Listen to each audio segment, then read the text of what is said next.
O Show. This is the Big O Show. This is the Big O Show.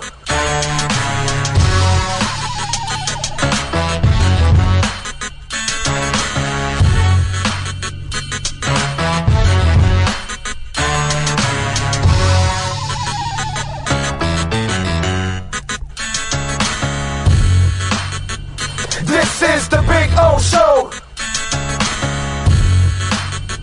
This is the Big O Show.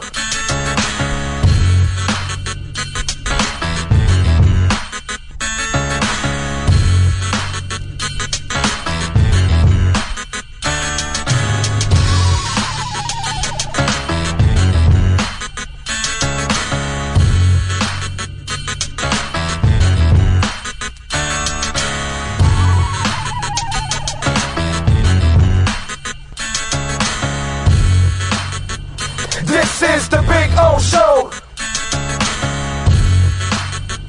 This is the Big O Show. Sports fans love a place with great food, cold drinks, and TVs everywhere. That's why sports fans love Sports Grill and their 7 amazing locations. Check out the Bird Road location at 11481 Southwest 40th Street in the back corner of the West Bird Shopping Center. Sports Grill is also now offering some great employment opportunities. All kinds of positions are now available from kitchen to hosting. Call for more information at 305-485-8845. From wraps to salads to amazingly delicious specialty dishes, Sports Grill is the home to the legendary special grilled wings. Since 1987, Sports Grill, good food, good drink, and good friends. This is the Big O Show. For over 16 years, EJDconstruction.com has provided South Florida residents quality craftsmanship, accurate project management, and exceptional service. That's why EJDconstruction.com is an A-rated member of Angie's List and the Better Business Bureau. When you're looking for the right custom home builder for additions or home remodeling, please call my friend Eric at 305-433-4843. That's 305-433-4843 for EJDconstruction.com. Enjoy Miami in speed and style. Only on Thriller Miami Speedboat Adventures. Take advantage of special September Florida residence rate. Monday through Friday, you can book a tour on the biggest, baddest speedboat tour at 50% off. Must show Florida ID in order to get the discount. Tour special only available during September. Call 305-373-7001. That's 305-373-7001 to reserve your tickets on Thriller Miami Speedboat Adventures. When ready to purchase a new home or refinance the one you have, American Dream Lending will make sure your loan experience is easy with fast approvals and quick closings. With many loan programs and competitive rates, now is the time to turn your dreams into reality. Ask about special financing for veterans. They never charge an application fee and you will work directly with one of their experienced loan professionals. Stop dreaming and contact American Dream Lending today, 786-802-1727 or online at adreamlending.com. There's no need to drive around South Florida wasting valuable time looking for a new or certified pre-owned Acura. Go to the #1 volume sales dealership in the Southeast United States. Craig Zinn's Acura of Pembroke Pines. Purchased with pace and space in a dealership tailored to your needs. From home buying to providing a personal touch. Contact the 2020 Satisfaction Award winner Craig Zinn's Acura of Pembroke Pines. 888-776-5123. That's 888-776-5123. Or visit them at 15601 Pines Boulevard in Pembroke Pines. The viewpoint statements or beliefs expressed on the following program by the host, guests, or callers are not necessarily the opinions of FantasyXS.com, Media Group Inc. ownership, management, sponsors, or website. When it comes to South Florida sports teams, very few in the media have witnessed, lived, and covered it like the Big O. Let's start the program dedicated to your favorite South Florida teams with a passion that's unmatched. The Big O Radio Show is on. Here's the Big O. Hey, yes, sir. Good morning. Welcome aboard to the show. We are going to have a lot of fun today. We got a lot of things to talk about as we got an active day today. Got Inter Miami in action tonight as they're trying to fight for one of the final playoff spots. And we got Marlins back in action as they're looking to wrap up the season. Panthers are in action doing a little preseason. They're already 2-0 in the preseason. So we got a lot of things to talk about. Obviously, Dolphins too, front and center. And, I want to get into a little bit of the conversation because Godsey, one of the offensive coordinators, and there's some interesting stuff coming out of this because I think it all depends on how you want to look at it. If you want to look at it that way, I'm going to give you the real interpretation of what went on. And because so many of you are freaking out about the play in the end zone, obviously the safety, which was pretty embarrassing to watch, and one that listen, it's kind of an indictment on your team in a way, right? So George Godsey was addressing the media, and you're going to hear David Furones with the initial question from the South Florida Sun Sentinel, then Joe Shad from the Palm Beach Post, and of course, one of our insiders here exclusively on the show follows up with the question, and you're going to hear Godsey's answer. I'm going to explain to you exactly what went on. If anybody else is interpreting it any other way, they're wrong, okay? Just wrong, period. Whatever writer, whatever talk show host, whatever national talk show host, you name it, it doesn't matter, okay? If anybody else is interpreting this in any other way, they don't know what they're talking about. Only this show is going to break it down for you. Unless they said the same thing I say, then they got it right. But let's hear from George Godsey. And the question, Furones will start off with the question. Play calling in the end zone that resulted in a safety. Could you educate us on how something like that is decided upon? And Jacoby shouldered the blame post-game. Should he have gone elsewhere with the same play call and route patterns? Well, I think what happens is when you're in the heat of a game, you're calling plays, and that position, especially Jacoby, he made a decision, and I read what he said about it. And I think that's what happens. He made a decision, and right, wrong. If we all went back, we would do different things. Probably we would do something different, or we could do something different. But we didn't. That's what we did in that play. And so we had to learn and grow from that experience of what happened on that particular play. But that's what happened on that play, and that's what happened. Joe? If you had a choice, would you rather pay $12 for the cheese grater on Amazon or pay less than $2 on... I wouldn't want to pay. Hey, Eric, just to follow up to make sure we're clear, did Jacoby make that play call, or did that come from the coaching staff? No, we called that play into him. Yeah, that wasn't an audible or anything of that nature, no. Okay, and just to close the loop on that one particular play, was Waddle in fact an eligible target on that play, or was he supposed to just be a decoy that does not get the ball? No, that was an empty formation, and we had 5 eligible receivers in that particular formation. All right, so there you go. That's the explanation. Now, you want me to break it down for you? The coach is being incredibly nice. He just told you, no, that's the play we called. Now, some of you out there may interpret it like, oh, well, how stupid are they? Can they call it? Yeah, you have 5 options. The dumbass picked the wrong option. And I'm talking about Jacoby Brissett. And if he doesn't call himself a dumbass for doing that, then, look in the mirror, buddy. So we're all dumbasses at one point or another. You were a dumbass. That's it. Pretty simple. That was the play called. Yes, exactly. You have 5 different options. Obviously, in that scenario, that option's out. You have other options. And the dumbass chose the wrong option. He's just being nice, saying, no, that's the play we called. He has 5 different options there. Those are the decisions you make. You have to live with them. You have to learn from them. He's not telling you at any point saying, we told him to throw to that guy in that scenario. No. It's a play that's called. You have 5 different options.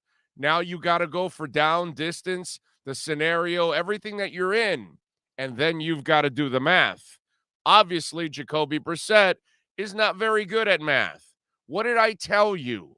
What did I say in the post-game show? What did I say yesterday or Tuesday also? I don't know. Brain farts, right? That's what it was. The dude has brain farts. And he's deep into his career already. They have no confidence in him.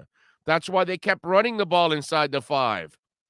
That's why they went for the 50-yard field goal and said, no, let's not. If you had confidence in your quarterback, you try to win that game and keep driving.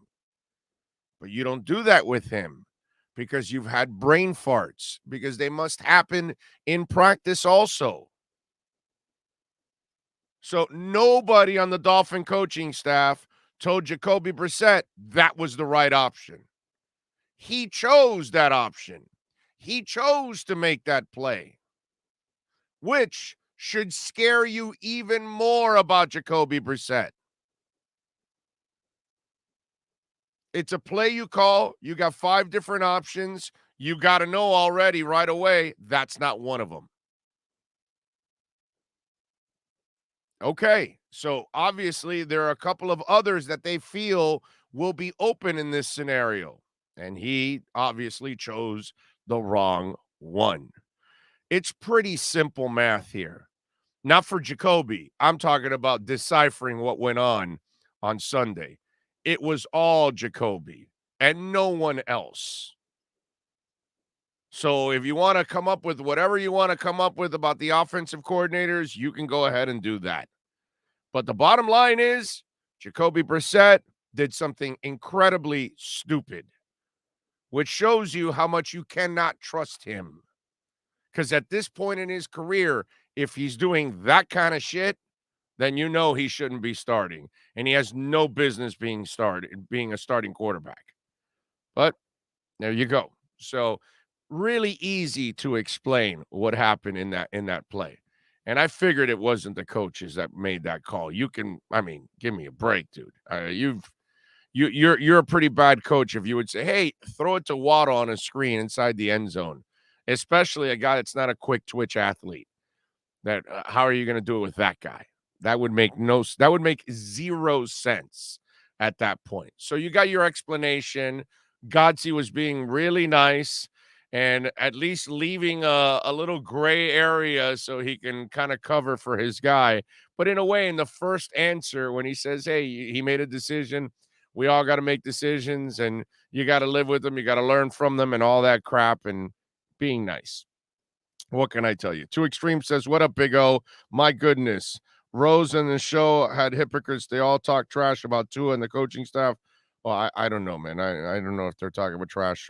I mean, take it with them, dude. I mean, call them and complain to them. I got my own show to run, dude. I got my own stuff to worry about. So I would just tell you, listen to us. Jay Gelfin says, good morning, O. Have you thought about doing an interview with Jeff DeForest? He'd be a great guest. Defoe's a really good dude, man.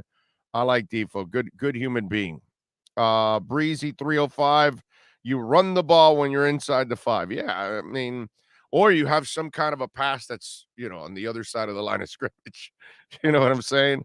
I don't mind passing out of the end zone. I don't. Just not into your own end zone. That's all. You know what I'm saying? That's all we got to do. Anyway, so the other thing that I saw that's kind of made the rounds a little bit is on the Rich Eisen show, Trent Dilfer was on talking a little bit about Tua and talking about his situation. And so I wanted to share the audio with you and video. Of course, those of you that are watching on YouTube, you get to see it also with us. But share this audio with you on Dilfer talking about Tua and the situation that he's in right now.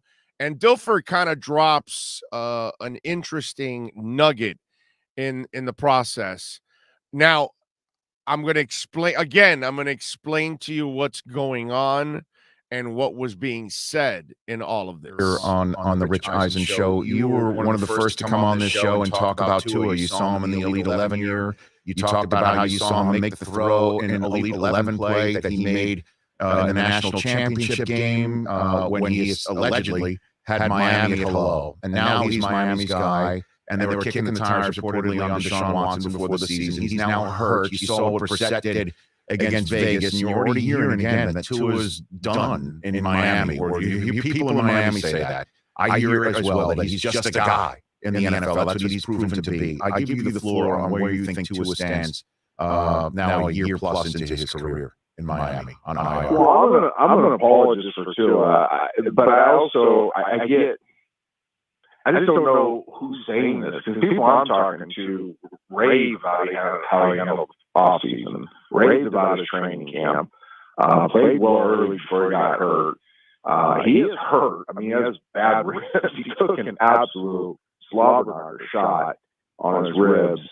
I think he had to let the guy play a little bit. I'm not going to write out Zach Wilson after this year. He's going to play crap the whole year.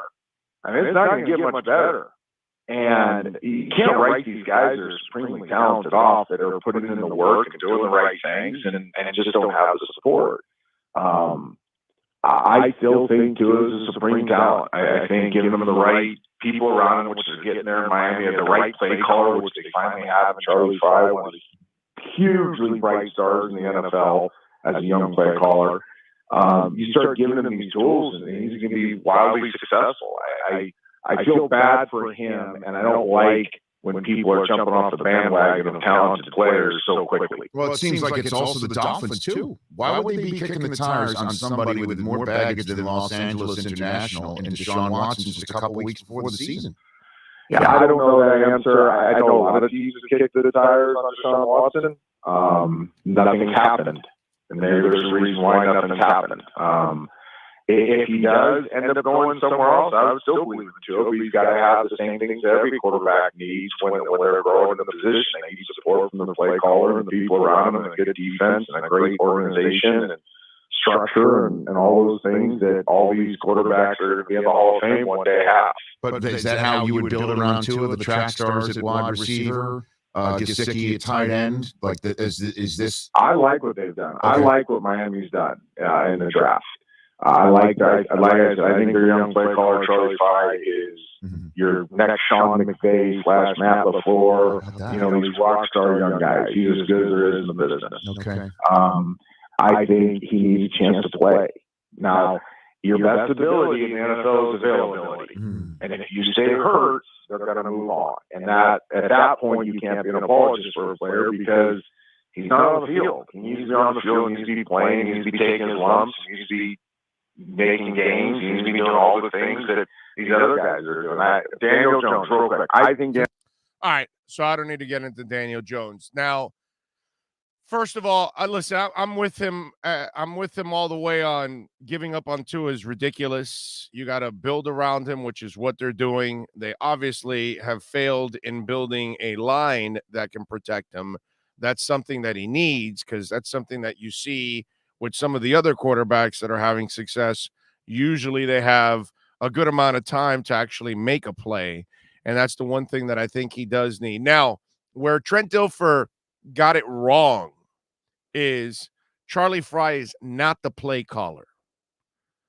He calls the play to Tua, but he's not the play caller. And I know that that's going to cause some kind of controversy, and I'm sure now Flo has to be asked about this, and Flo will have to clear things up. It's still the Godsey and Studsville are the coordinators, and Godsey obviously making the call to Charlie Frye. Charlie Frye is relaying the call. Now, where Trent Dilfer might have let the cat out of the bag, this is the nugget out of all of this, is that this is Flo developing a play caller. at the NFL level. So Trent Dilfer, who obviously knows Charlie Fry, and it looks like Flo likes Charlie Fry, but because Charlie Fry has not done this yet, this is kind of the training wheels on there. And, if you're Godsey in Studsville, you may not want to hear this. You know what I'm saying? Because that may be a precursor to what they're working on down the line. At the moment, Trent Dilfer has it wrong. It's those those guys have the titles of offensive coordinator. So they're not going to give the guys the title of offensive coordinator and then have somebody else making the calls. That doesn't make any sense whatsoever, and that would be pretty insulting. You know what I'm saying? So that's where Dilfer, I think, got it mixed up, and where he probably is saying play caller as in telling two of the plays, which, again, I told you a while back that I love this combination because instead of having the two guys connecting to Tua, the two guys tell a former quarterback, and the quarterback is talking to the quarterback, which I think makes all the sense in the world. And these aren't the issues, okay? These aren't any of the problems or anything like that. Their problem is their offensive line. You fix the offensive line, and then everything works.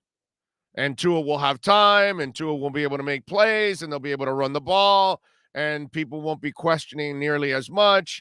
Like, when I'm watching the soundbite, I think it said, I think it was Too Extreme says, if they don't have faith in Jacoby, they would have never called a passing play inside their own goal line. There was all-around dysfunction on that play. And see, Too Extreme, I'm sorry, dude, but you have no idea what the hell you're talking about. There was no dysfunction. It's a pass play that had 5 options. 5 options. So if I give you 5 different ways to get out of a city, right? But one of the ways is full of molten lava from a volcano. So you only have 4 other options. Which way are you going to go? Are you going to go down the road that's full of molten lava? Huh? Too extreme? No. Common sense would tell you I got to use the other 4 roads. That was the problem in that play. There were 5 options. Jacoby Brissett didn't have any common sense to know that he can't throw the one to the road full of molten lava. Dude, come on, let's go. It's staring you in the face. It's not, the call wasn't the problem. It was the dude deciphering it. He brain farted, he panicked, and he threw. And that was the wrong play because he didn't read it right, because he panicked in that moment, which at this point in his career, if he's still panicking, I'm telling you, dude, that's why I couldn't have been more turned off by the quarterback position than what I saw, the shit I saw on Sunday. But no, on 4th and 20, because he threw that ball to Gesicki, some of you just go goo goo gaga over it. Give me a break, dude. There was no dysfunction on that play. There were 4 other options, and he should have known to go to those 4 other options. Not that one. It's a play you call at any point in the game. You could call it at the 50-yard line. You can call it at the 5-yard line. But that's because the OC knows there are other routes on that tree in the 5 options that he felt would have been open. And there probably was. But Jacoby Brissett panicked. Dude, don't interpret anything any other way with this. Oh, there's dysfunction. If you just want to go off and create negative bullshit, you can go ahead and create negative bullshit Too Extreme if you want. Go ahead and create whatever you want, dude. Understand this. Jacoby Brissett was a dumbass in that play. And if he doesn't say it himself, then he's a liar.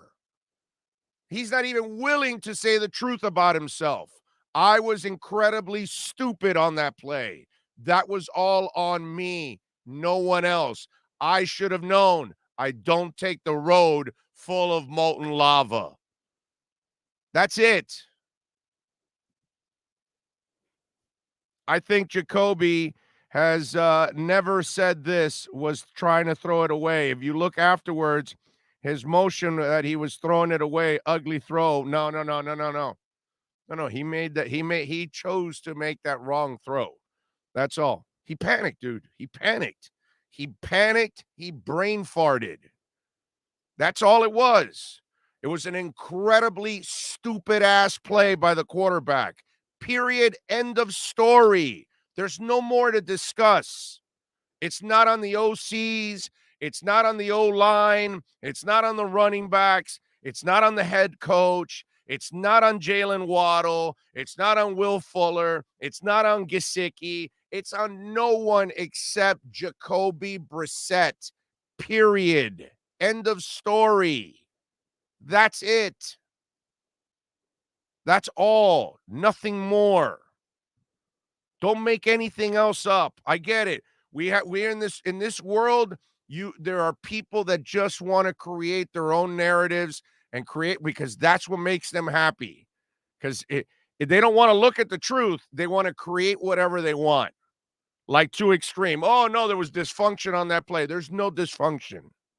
The dysfunction is with the quarterback. The dysfunction is that they signed him. Okay? That's the dysfunction. You ended up signing a backup quarterback that you don't trust. That makes no sense. That's what doesn't make any sense. Now you got a guy you can't trust.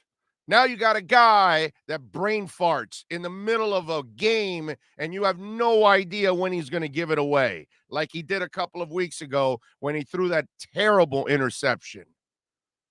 When you do things that badly, that interception and that play in the end zone, that tells me you're not a starter. You don't belong anywhere being a starter. With the experience he has to make those two mistakes, that's all I need to know. And when what I saw inside the 5, that's all I need to know. You don't trust him. Period. Big O, what I'm saying is if you have no confidence, you don't even call a pass play. You run a safe route and run the ball. Well, but you got to try to win the game, dude. Notice how they weren't throwing deep throughout most of the game until the end, when they had no choice and they were down by double digits. You got to try to win at that point, even with a guy that you cannot trust. And that's clear. They'll never tell you publicly, but they don't have to tell me publicly. I see it by the way you coach it. I told you in the post game that they didn't trust him. And I'm telling you now that you can tell by these kind of mistakes, these are major brain farts. And they should not be, that should happen to Tua and to Zach Wilson and to Mac Jones and to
All righty, I guess we had a power outage here locally. I guess we are back on. Hopefully everything is normal. I think the boys are ready to go. We're going to get ready for a little inside the paint, a little pallet rack city. Boys, how are you doing?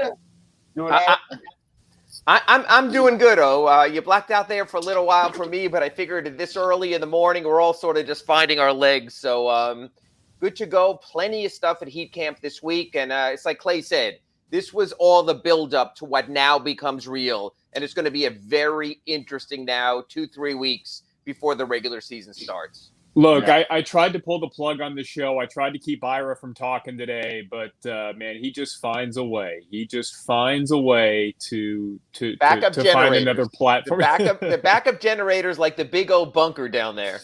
You know, it was. You know, I don't want to sound too idealistic about this, but you know, Ira, I think you probably felt the same way. It was so nice to be back out there for media day, and then Ira, you had a chance to be out there for practice yesterday, and I missed this, and it was cool to kind of be back out there. This is the first time in almost 2 years that you're actually able to kind of sit down with guys and start to get to know them a little bit again. And so it was really cool to not just sit there in front of a computer and talk to some of these guys. So I think what we want to do today is just go kind of player by player and give our general impressions of what we took away from, you know, whether it was surface level stuff or also digging down with each guy and seeing where they're at as we head into the new season. Pallet Rack City, Inside the Paint Show, one hardcore hour of basketball for Heat fans. That's next. Enjoy Miami in speed and style. Only on Thriller Miami Speedboat Adventures. Take advantage of special September Florida residence rate. Monday through Friday, you can book a tour on the biggest, baddest speedboat tour at 50% off. Must show Florida ID in order to get the discount. Tour special only available during September. Call 305-373-7001. That's 305-373-7001 to reserve your tickets on Thriller Miami Speedboat Adventures.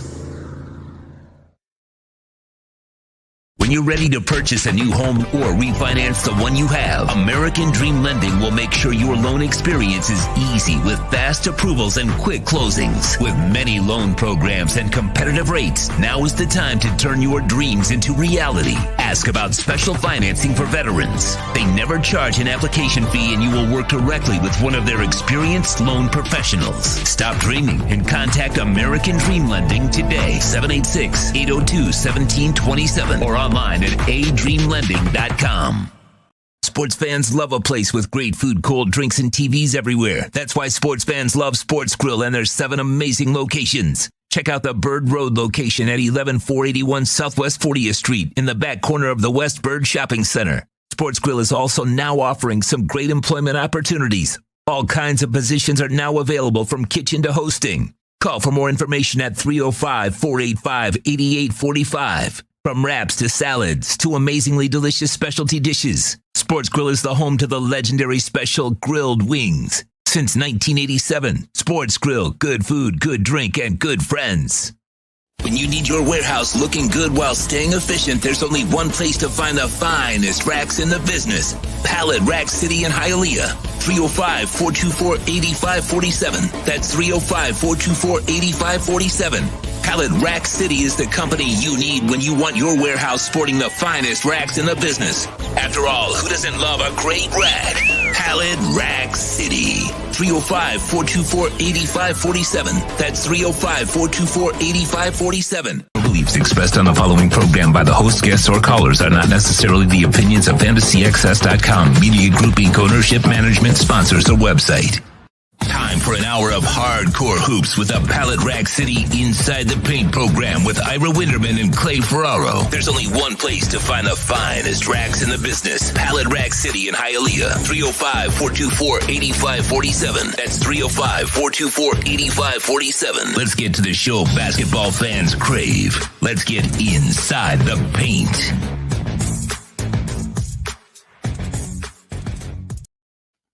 Welcome, everybody. Our first ever in-season edition of Inside the Paint. In preseason, we'll take baby steps. And then next week it'll be in exhibition season. And then finally it'll be in season. Yeah. That's right. But I think, Ira, and we mentioned this during the crossover, that it was so nice to kind of be back out there in some semblance of normalcy and actually be able to talk to guys on a platform that wasn't like this, that we were actually able to kind of get out there. So, we want to keep this interactive. So you guys make sure to drop some of your questions, anything that you want to ask us about our impressions of the team, our takeaways from Media Day. And also Ira was out there for the first day of practice as well. Make sure to drop them in the chat and we'll get to them as we go along. But, I think, Ira, what we'd like to do today is kind of go by and player by player, what was our major takeaway from Media Day? So I want to start here. I want to start at the top with Jimmy Butler. And so what I did was I wrote down one word for every player that we were able to talk to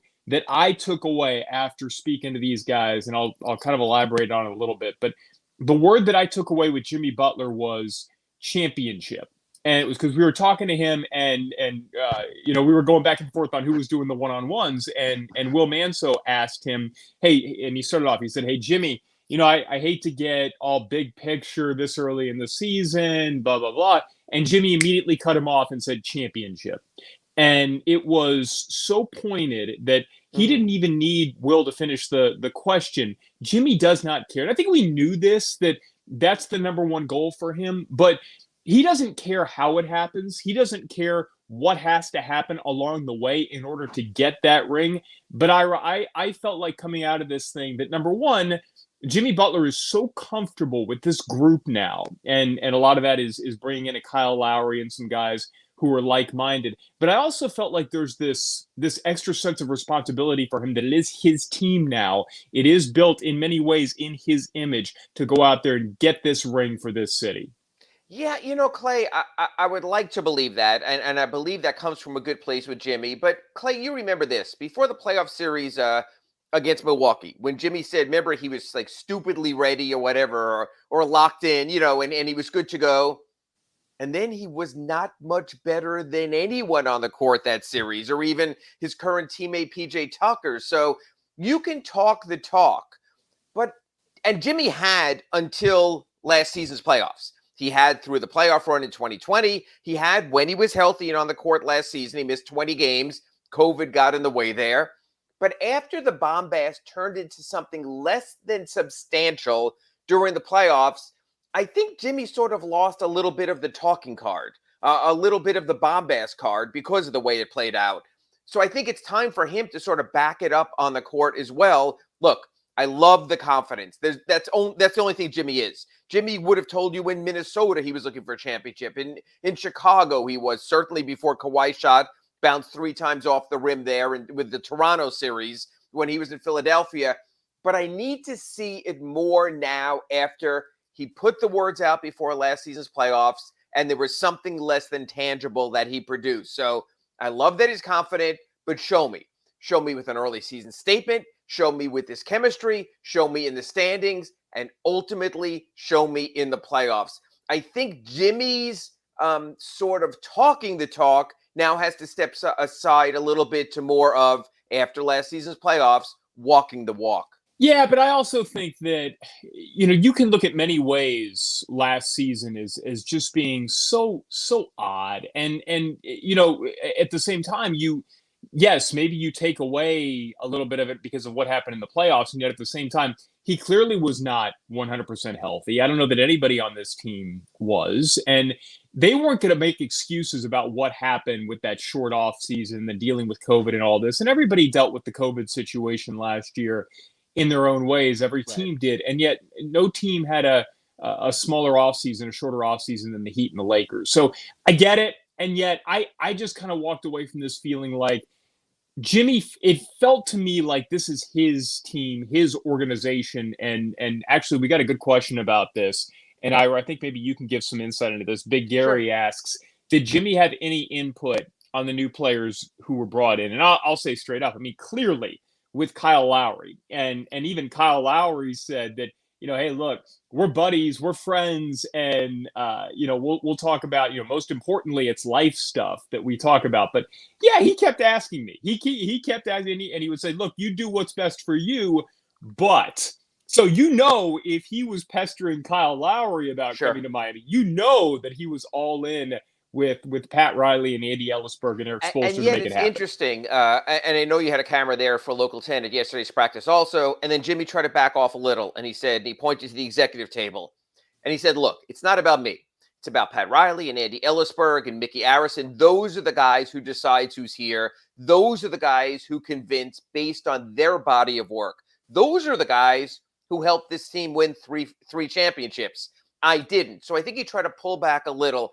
And I think that's interesting. It's sort of, when you are the puppet master, you also don't want to let other guys know that you're pulling their strings. Right. So this notion of Jimmy gets what Jimmy wants is all well and good. But then if Markieff Morris isn't playing, is it because Jimmy doesn't want him playing? Then if the Heat go big, and PJ Tucker doesn't play as much, is it because Jimmy doesn't want that? So there's a fine line there. I think with young players, you can play that card. I'm Jimmy damn Butler, and I've been here effing longer than you have, and that's the way it is. But with so many veterans, that's a real fine line. And that's why even last year, when the Heat named captains, they had to be a little bit careful. It's just easier to keep Udonis Haslem as the captain. It's accepted. He's Cap. I mean, he's it. Right. He's always going to wear that C. He's the guy, because then all of a sudden, if you choose guys and you choose Jimmy, but not Goran, or you bypass Bam, even this year when you name captains, it's a lot easier, because who is the captain of this year's team actually? We know it's Udonis, okay? But who is the captain? Is it Jimmy Butler because everything's built around him? Is it Kyle Lowry because he's the quarterback on the floor? Is it Bam Adebayo because he clearly is the future of the franchise? So what you do is you put that all aside and you say, no, it's Udonis Haslem. Now he might not get on the court, but when he does, he's going to be the captain, and you go from there. So I think even Jimmy realizes now he has to be a little bit careful about over-asserting. It's one thing with young players, and he knows how it played out in Chicago and Minnesota and Philadelphia, and he knows you can get a reputation. You know what, Clay? You can have all the reputation you want as a champion. LeBron James is an SOB, but he gets to the finals just about every year, and he's won his championships, so he can do and say as he wants. Jimmy Butler's not there yet. Hey, when Jimmy Butler wins his championships, oh my God, that ego is going to be out of control. But he's smart. And this is where I think it's really interesting with the Kyle Lowry thing. And you're talking about, who is the captain on this team, right? And there was a story. I think it was Zach Lowe who wrote this last a few months ago. It was great, but basically, essentially saying that, look, last year, Jay Crowder wasn't there to tell Jimmy Butler, hey, chill, stop, slow down. And Great so point. one of the questions I had for Kyle Lowry was, Kyle said in the initial Zoom, and we'll get to Kyle now. Sure. Kyle said in the initial Zoom when he was signed that it's his job to essentially play. Now, this is my phrase here. Sure. Good cop to Jimmy's bad cop. Perfect. Like, it's his job to kind of stand in between. And so I asked him, I said, how do you play that liaison role? How are you going to be that guy who's kind of the barrier between Jimmy, who can be uber fiery and out there, and yes, you're right. I mean, be the puppet master in many ways. He doesn't want to be viewed as such, but there is this perception that what Jimmy wants, Jimmy gets. And Kyle said something interesting. He said, look, I've been in this league for 16 years. I know which players need a little coddling. I know which players need to be screamed at. And I thought that was very interesting. And for the most part, the word that I wrote down for Kyle Lowry was reserved. He was not at media day the type of player who was ready to spill his guts, give you his life story. But if you ask him the right questions, I feel like he was willing to tell you what his mindset is heading into the season. And my big takeaway with Kyle Lowry was he is going to be a softer, gentler version of what Jay Crowder was, in that last year there was nobody in many ways to keep Jimmy Butler in check. And so when Jimmy was in practice, and by the way, Jimmy knows this. Jimmy respected Jay Crowder because he was willing to kind of step in and call him out in many ways. Jimmy needs that. I think that's why he brought in Kyle Lowry and Ira. My impression, you tell me if you felt the same way, is that that's kind of going to be the role that maybe the most important role that Kyle Lowry plays with this team. Yeah, that's a really good point, Clay. And Jimmy even mentioned it yesterday about Kyle. He said, you know what? He kept it loose. He kept it fun. He's professional, but he put that. So that is the yin and the yang that you're talking about. That Jimmy's the guy who in Minnesota stormed off the court during a practice while wearing his Rolex and made his statement and stormed out of the locker room with Fred Hoiberg in Chicago. So Kyle can be that balance. There are a lot of stories about Kyle being immature when he first got to Toronto and then sitting down there with the coaches and them telling him, hey, you're at a crossroads here. Do you want to be a leader and a veteran who's going to play into your 15th and 16th year like you are now? Mm-hmm. Or are you going to be a guy who's never going to be that true leader as a point guard? And he turned that way. So, Clay, I think you're absolutely spot on in that case. And I think what's going to be really interesting to another name we'll eventually get to here is if Jimmy is bad cop and Kyle is good cop, which cop is Bam Adebayo? And I thought it was interesting. I don't know if you saw this. I know you follow Instagram a lot in the Heat's social media. They did this shot. They obviously working for Media Guard and something like that, where they all were poised like Charlie's Angels. You remember, they were standing straight with the little gun on each side, like, the various incarnations in movies and TV. And Kyle in the middle of it, and he didn't know, why are we doing this? Younger than than most of us. And Jimmy goes, man, it's Charlie's Angels. And I love what Kyle said. He goes, we black. We ain't no Charlie's Angels. And I just thought that kind of perspective to break up the room a little bit is perfect, that he has that other side. It might drive Eric Spoelstra to distraction at times, and that's the other part of it. I know we're discussing players today, but Eric Spoelstra is going to have to sort of mesh his way in with all that also.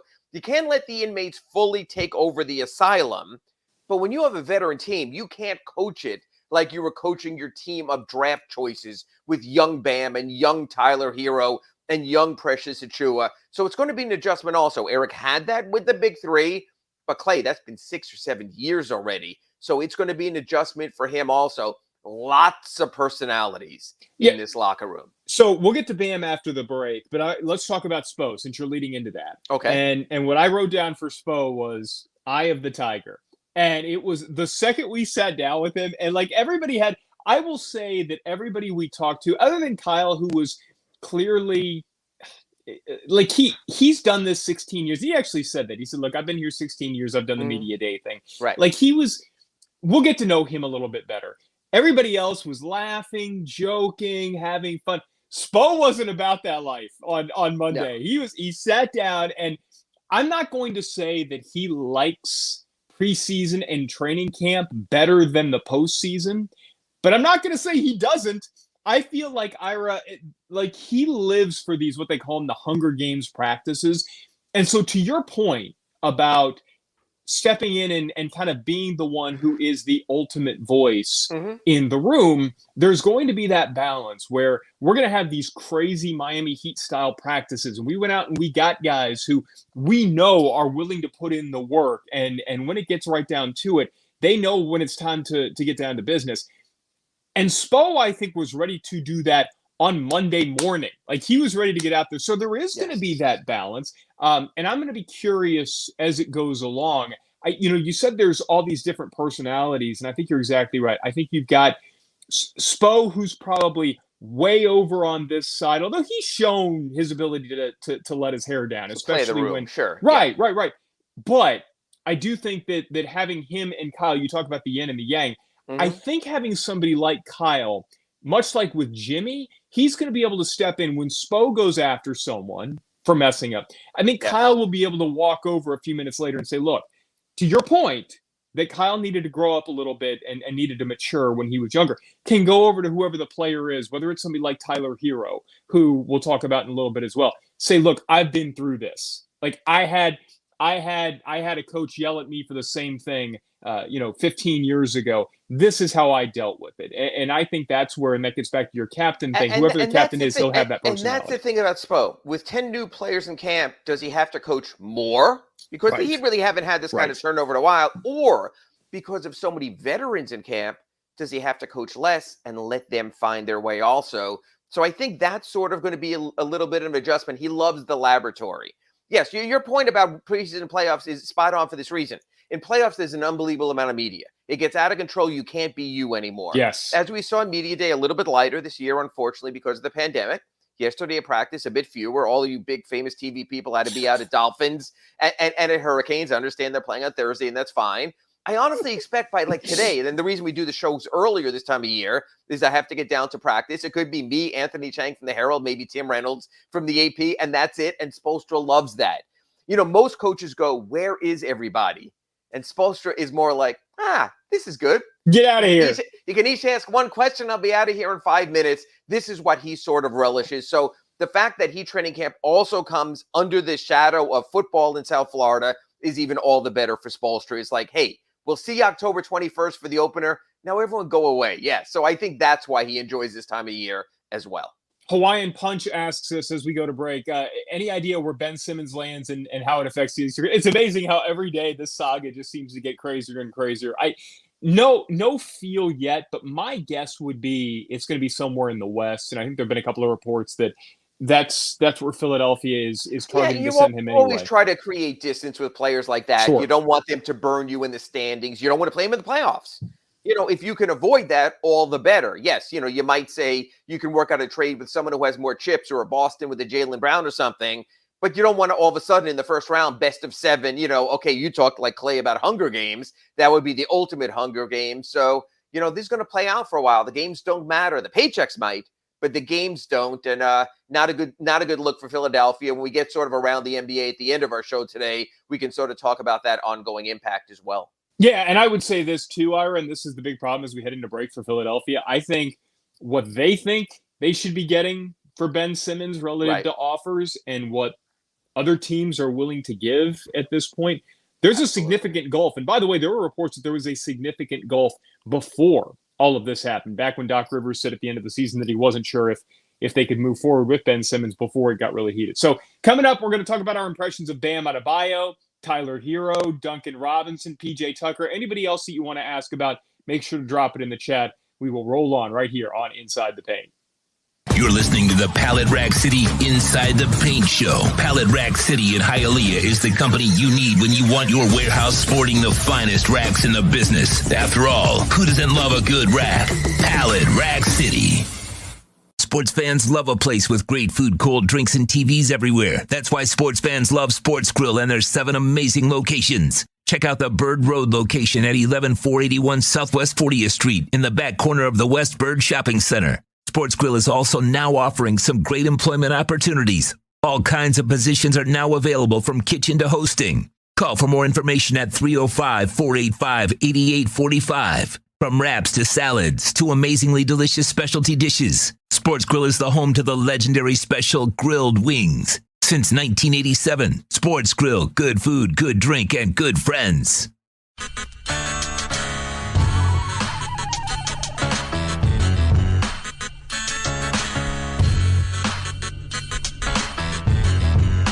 This is the Big O Show.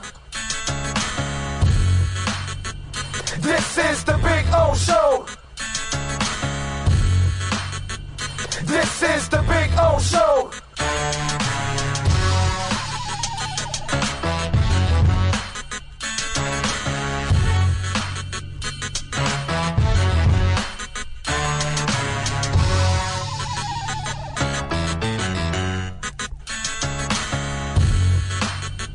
This is the Big O Show.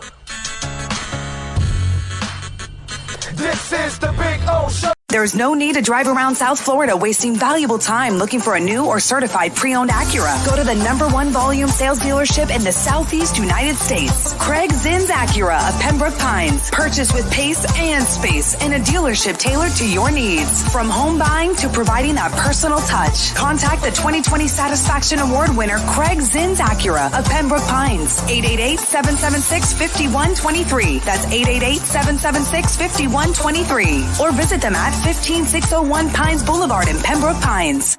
When you need your warehouse looking good while staying efficient, there's only one place to find the finest racks in the business. Pallet Rack City in Hialeah. 305-424-8547. That's 305-424-8547. Pallet Rack City is the company you need when you want your warehouse sporting the finest racks in the business. After all, who doesn't love a great rack? Pallet Rack City. 305-424-8547. That's 305-424-8547. If it's hardcore hoops you desire, make sure you subscribe to the Big O Radio Show and never miss an episode of Inside the Paint. Let's get back to the Pallet Rack City Inside the Paint Show with Ira Winderman and Clay Ferraro. Welcome back to Inside the Paint here on the Big O Radio Show. So we're kind of giving you our impressions of Media Day, what we took away from each player. Make sure to drop your questions in the chat here. And please, if you have a finger free, hit that like button for us. It does us a big favor. Smash it. The like button. Smash it. So As like the maybe kid- that's as, with your as the thumb. kids in Big O say, exactly. Maybe that's with your thumb, right? Like you can't smash with an index finger or a pinky finger. So Bam Adebayo, the big impression that I walked away with him was vindication.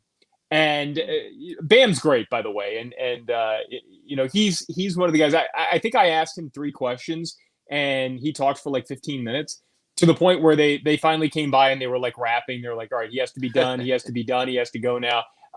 You know, and he's one of the guys who I was most excited to see again because it's been a long time. You know, we saw him out at, he went out to Surfside, saw me at the arena for Heat Camp, but like in a setting where you could actually have a conversation with a guy. But this is Bam. This is like, he can be the nicest guy in the world, the nicest human being in the world. And yet, if you saw The Last Dance with Michael Jordan and how he kind of like can have these things that he holds on to hold a grudge against guys, I was trying to gently delve into the topic. I wanted to talk about the Olympics, but I wanted to gently ask about his relationship with Greg Popovich. And so I asked him, the way I phrased the question, because I went to the Ira Winderman School of Asking Questions, was, nice. Bam, how did it feel after not making Team USA the last time around? How did it feel to go there and win a gold medal? And he looked at me and he goes, oh, I told Pop he was wrong. Like he immediately, like I didn't even have to mention Greg Popovich's name and he immediately went there. So, you know, the thing with Bam, and this was my big takeaway Ira with Bam, is he can be the nicest guy in the world. He can just, I mean, especially you see him with kids. I mean, but the fire inside of that guy, and you know, the first thing when you see him walk in this year is he's noticeably bigger, and I think he said he's up to 260. But there's something burning inside of him now that, forget about the fact he signed the max contract off season before last. I think you're going to see a different Bam Adebayo out there, not just because of who he is physically, but also that experience with Team USA. I think there's a confidence level that is higher than it's ever been before. Yeah, you know, it's interesting. I just posted a story at sunsentinel.com with some of the quotes you spoke about. One where he said he has a chip embedded on his shoulder, which I think with all the vaccine stories, I don't know if that's the word I would have gone with, but hey, it was his word. And how that chip can make a monster out of him, which is important also. You know, Clay, let's take a step back, including what you spoke to him about with the Olympic team. You can make an argument that Bam Adebayo right now is the best U.S.-born center in the NBA. Yes. I think we'd agree. You will bring his name up a bunch. Nikola Jokic, you know, obviously Serbian, best center, MVP. Joel Embiid, obviously from Africa, dominant center there. Rudy Gobert, excuse me, my French friends, you know, from France, obviously the best defensive center. Then you get probably to Bam and Karl Anthony Towns, I think we would talk about. You know, you talk about a one-way center in Towns and his offense, Bam a two-way center. So Bam sort of already is in a pretty good place. And Eric Spoelstra, you were there for that also. He said, hey, this talk that Bam is coming off an off season or that Bam has somehow regressed. Here's the deal, Clay.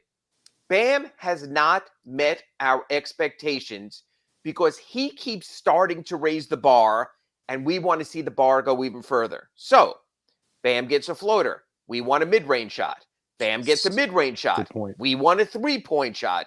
Bam can guard 1 through 5. We want him to guard 5 better. So it's just a matter of Bam keeps raising the bar, and we keep going, if he can go to A to B, can he go from A to C and D and E and all the way down the alphabet? So that's the thing. I think it's a good thing. And I think it's a good push-pull we have with Bam. We, including Heat fans, expect more. and he takes all of those as a challenge and Yes. as a chip on his shoulder, I think that's how you grow as a player. I don't think Bam believes he has arrived.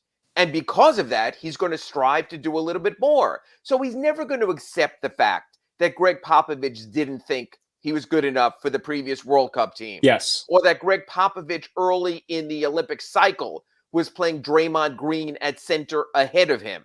So all these little things are very good and work for us. And you know what? If he has to get a chip embedded, all the better, because it keeps him going. I think, and I hate to be long-winded here, and I apologize, this goes the other way now. Now Eric Spoelstra has to, one, free him up on offense to maybe shoot more of the three-pointers, but also, just because Bam can do something, we've spoken 100%. About it, doesn't mean he has to. Why does he have to switch to the 1-5 pick and rolls to start the game, and then the other center just rolls inside against your undersized whatevers and gets a dunk or a layup? Yes, I know we can guard point guards. I know Bam can guard shooting guards. And at the moment of truth, at the end of a game, if you want to switch everything, because you also have Jimmy Butler and Kyle Lowry and Victor Oladipo and PJ Tucker out there, God bless you. Hold that in reserve for the moment of truth, when a coach will tell you in a timeout with 3 seconds to go, switch everything. But why, with 47 minutes and 23 seconds left on the shot clock, do you have to switch everything then? Let him be a center. Let him be under the basket. Let him get the rebounds the Heat didn't get against Milwaukee. And I think that's tough for a coach. Coaches love to go to the laboratory. Coaches love to experiment. Coaches love to call the same stupid wildcat play on first and second and goal from the 1 yard line. Don't even get me going on that So, one. so I'm saying, yes, coaches want to try to trick things up. Sometimes it's the old KISS, keep it simple, fill in the last word there. I think Bam Adebayo's growth is clearly a factor of Bam Adebayo, number 1 and 1A, but I also think it's a factor of Eric Spoelstra. Well, and to get back to your point about the switching 1 through 5, just because Bam Adebayo, and I remember distinctly, it was in the game in Phoenix, and it happened against Denver too, but in Phoenix, when they were on that road trip, just because Bam Adebayo can guard Chris Paul or Devin Booker, doesn't mean that Duncan Robinson or whoever is playing point guard can guard DeAndre Ayton. And that's what ended up happening every time. So there is a trickle-down effect when you switch. I love watching Bam Adebayo guard Steph Curry, but does that mean that you end up... And Clay, and if it was one-on-one, I'll exactly, sit there, exactly, I'll get my popcorn and I'll eat it all up, but it's not. Yeah, and if you're, to your point, late game situations, if you're going with your 5 best defensive players and you have somebody like a Victor Oladipo out there who could potentially guard one of those players. So it does get, 100% agree with you. I want to say this about Bam too, and this goes back to your point about just because he can do all of things. I thought it was very telling that he's up to 260 because that was clearly, and I think he said he was down to 225 last year because of after the short off season. Sure. He had the shoulder injury, so clearly he was not able to maintain the body weight that it took to take the pounding inside. I think you're going to see Bam Adebayo inside a lot more. I don't think it's an accident that he's up to 260. And by the way, he was able to do that despite the fact that so much of his offseason was spent working with the Olympic team. And Ira, again, this is where you kind of you have to be around players to get that real takeaway. Bam's 260, it's not like a, bodybuilder. He's been out there doing nothing but 12 reps, whatever. It's legit mass and size. And it's the type that, he'll probably get down to 245, 250 potentially after this Hunger Games off. Sure. Exactly. Yes, that's what I'm getting at. There's going to be a wear of the season. So when you see Bam Adebayo, he may not look like a bodybuilder out there right now. He may look a little bit bigger, a little bit thicker. You're going to need that if you're going to be inside getting rebounds. So it almost feels to me, Ira, like this is pointed. This was something the Heat staff wanted him to do, and they'll never tell us this, but it almost felt like this is what they want him to do in order to play more inside, which, by the way, may kill our dreams of having a big lineup anytime soon. Yeah, but you know what? I think they mean playing inside defensively more so, Clay. Because for sure. Getting rebounds, that sort of thing. I think offensively, you need the lane clear for Jimmy Butler to create his contact. You need the lane clear for Kyle Lowry to create and facilitate off the dribble drive also, for Tyler Herro to get into the paint. So I think it's a matter of, when I spoke to Tyler about this, and I always speak to players about when you add muscle, Do you feel it could affect your agility? Could it impact your quickness? So there is sort of both ways of looking at that situation there. The real question is here, and I get this to ask at AskIra@sunsettle.com a bunch. When is Erik Spoelstra just going to realize Bam Adebayo is a power forward? Let him do the thing that all the league's versatile power forwards are doing. And maybe we do get a little bit more to that with Dwayne Dedmon, with Omar Yurtseven, that they let him play a little bit more as a 4. Because you know what? We're not only through 4 years into the 5th year, into the extension, but we're now at a point where it's go time for Bam. And should we have, in those first 4 seasons, and I know Hassan Whiteside was here at the start and it was hard, have made a decision, we still have yet to see on a consistent basis, really almost on any basis, Bam with a big. I mean, you can tell me about Myers Leonard and Kelly Olynyk, but they were out there shooting threes. Right. They're not big. They're not intimidating big men. They're not rebounding big men. But what about him and Dedmon? What about him and Yurtseven? At least in the preseason, give it a run, try it out, see if it works, and then maybe you could even get a little bit more to who and what Bam Adebayo is. And you might be right. Like we just said, he might be your second best domestic center. So why take him out of that role? But explore everything before you run out of exploration time. I guess, and this would be what I think is the thinking, all right? I'm not saying right or wrong, but I think to your point, yes, you have him bulk up so that he can play the 5 defensively and handle the pounding down there, go inside, get the rebounds, do what the Heat needed against the Bucks that they clearly were not able to do in the playoffs. That's why you put on the size. Because I think the feeling is if you play him at the 5 offensively, then you're forcing the other team to adjust.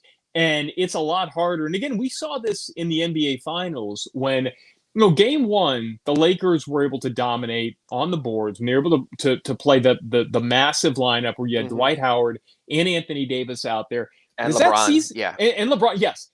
But as that series went on, the Heat were able to kind of impose, even with Bam playing at, 50%? Once he came back. And missing the time when Myers Leonard started, They adjusted, and it got to the point where they played Dwight Howard off the floor and by game 6. And look, by that point, the attrition had set in. But I think that's the vision from Erik Spoelstra. It's if Bam is able to be the 5 defensively, if he's able to be the guy who's grabbing the rebounds, blocking shots inside, then you're forcing the other team to make a really tough decision on the other end of the floor. But to your point, Ira, it didn't play out that way last year. Okay, the other player who we saw bulking up was Tyler Herro. And the word that I wrote down for him, and it had nothing to do with his body, was Tyler Herro was glowing. Ira, that man looked like a different human being. And I think it may have been because when he walked over, it was myself and our photographer, David Silver, and both of us combined have 6 girls and no boys, 6 daughters and no sons. And so the first thing we mentioned was about it. He looks, I've never seen anybody whose eyes light up like that when you mentioned his new baby. So, and so we talked about his daughter a little bit, and then it immediately transitions into that's now his why. It's why he shows up to the arena. And, it felt to me, Ira, like, and yes, I know put up or shut up, but it felt to me like a different Tyler Herro. It felt like somebody who had something new to play for. And again, not trying to sound naive and idealistic about this, but that was my takeaway was, man, he seems different. He seems more comfortable with the media. He seems ready to kind of step into this new role of not just being a dad, but also being a more mature player on the floor. Yeah, I think there are 2 factors. Obviously, fatherhood, we all know, changes you and gives you perspective that, hey, they're ripping me in basketball, but I still got diapers to change and try to catch 2 hours sleep here along the way. I totally get that. Clay, I think that's part 2 when Tyler spoke to us about this on Media Day also. The fact that he had a real off season this year, yes, even working with the select Olympic team briefly in Las Vegas and going against Bam and being there with Spo, he needed that exhale. It all came at him so quickly, including being relied upon to help get the Heat to the 2020 NBA Finals. So I think the fact that he got a chance to sort of exhale, he's now breathing again. He's now more being himself than a guy constantly on this hamster wheel and going. It reminds me when Will Mansell takes his 2-week vacation and Clay Ferraro is anchoring at 6, 10, 11, going out in the field. I mean, honestly, we all know what that's like when you're constantly on that hamster wheel and doing so much more. Remember, it was a compacted schedule last season. There was a point in that Philadelphia series, the Heat were down to 8 players. It was Tyler Herro or bust, where they didn't have anyone else. He pushed as hard as he could, and he was pulled in so many directions. We've spoken about this before in Pallet Rack City inside the paint in previous weeks. He was a point guard last season. He was a shooting guard. He was a starter. He was a reserve. He was a facilitator. He was instant offense. He was asked to do so much at his age, and I think now he's more mature to handle all that. I think that he realized they put way too much on his plate. And again, and it goes back to a name we spoke in our first segment today, that's another one of these areas where Kyle Lowry helps. Kyle Lowry is going to be the sort of antidote for like 6 or 7 issues around the team. Jimmy Butler doesn't have to handle as much. The Heat have an answer stopping opposing point guards. Tyler Herro or Goran Dragic, don't have to do it like they did with Goran traded now. So I think that helps Tyler. He's in a better place. He's in a better place life-wise, obviously with the birth of his daughter and being a more complete person. He's also in a better place because what he picked up intellectually the last 12 months, I think will help carry him forward. That when you do have people who go on the Big O Show and Pallet Rack City inside the paint and talk about him, I think he learns to, okay, that's what those guys do. They bloviate. There's no one worse than Stephen A. Smith and Clay Ferraro, and I understand that, but he doesn't take it into the gym. That's the difference. Stephen A. might be at a different pay grade, but in general, he understands the bloviation of it. I think he gets it. And I think once you get it, it makes it so much easier to go through this grind. So we're going to go through some more players coming up, guys like PJ Tucker, our impressions of them. Also, Victor Oladipo. And I'm curious to get your take on what you took away from Victor Oladipo, because he said something to us that I found very interesting. So we're going to get into that coming up next. We got a lot to cover. Quit going late on these breaks. In like 12 minutes. You're a TV guy. Come on. Okay. Inside the Paint coming up next. You're listening to the Pallet Rack City Inside the Paint Show. Pallet Rack City in Hialeah is the company you need when you want your warehouse sporting the finest racks in the business. After all, who doesn't love a good rack? Pallet Rack City. Sports fans love a place with great food, cold drinks, and TVs everywhere. That's why sports fans love Sports Grill and their 7 amazing locations. Check out the Bird Road location at 11481 Southwest 40th Street in the back corner of the West Bird Shopping Center. Sports Grill is also now offering some great employment opportunities. All kinds of positions are now available from kitchen to hosting. Call for more information at 305-485-8845. From wraps to salads to amazingly delicious specialty dishes, Sports Grill is the home to the legendary special grilled wings. Since 1987, Sports Grill, good food, good drink, and good friends.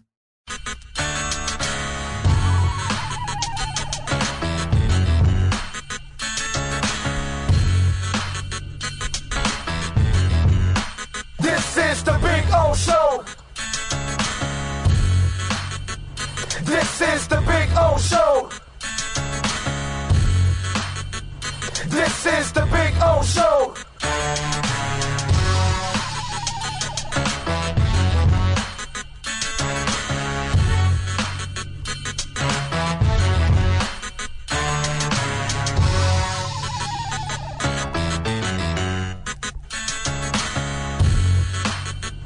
This is the Big O Show.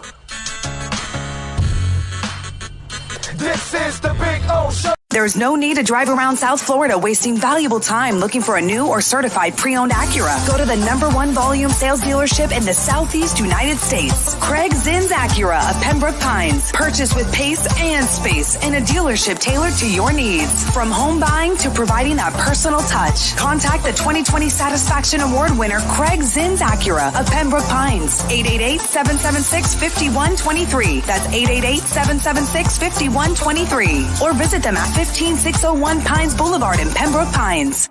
When you need your warehouse looking good while staying efficient, there's only one place to find the finest racks in the business.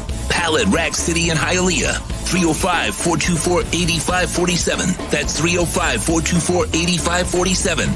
Pallet Rack City is the company you need when you want your warehouse sporting the finest racks in the business. After all, who doesn't love a great rack? Pallet Rack City. 305-424-8547. That's 305-424-8547.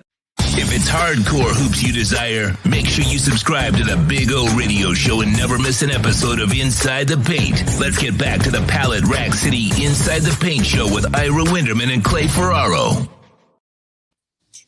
Welcome back. Final segment here on Inside the Paint. Clay Ferraro here, Ira Winderman there. Make sure to drop your questions there in the chat. Anything that you may have to ask about Media Day, the season. We'll get to all of it coming up in just a little bit. But, we were talking about various players and our takeaways from Media Day.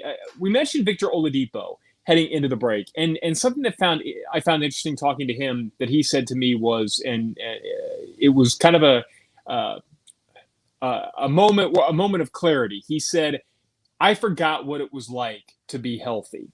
And we were talking about last season, and I asked him, when did you feel your best? He said, in that Lakers game where I got hurt, like I finally felt like that was the best. Yeah. That was the best I felt in years. And then he goes up there and you have the dunk where he immediately reaches and he knew something was wrong. And it kind of hit me. It was like, you go through this process, and he had made a comment, I think, to Andy Slater during, he just happened to run into him at dinner at Joe's, and he said, yeah, I plan on being back later this season. This was last year. And it kind of hit me. I think he genuinely thought he was going to be back at the end of last year. I think the Heat are going to have to make sure to protect the player from himself in many ways, or at least they did that last year.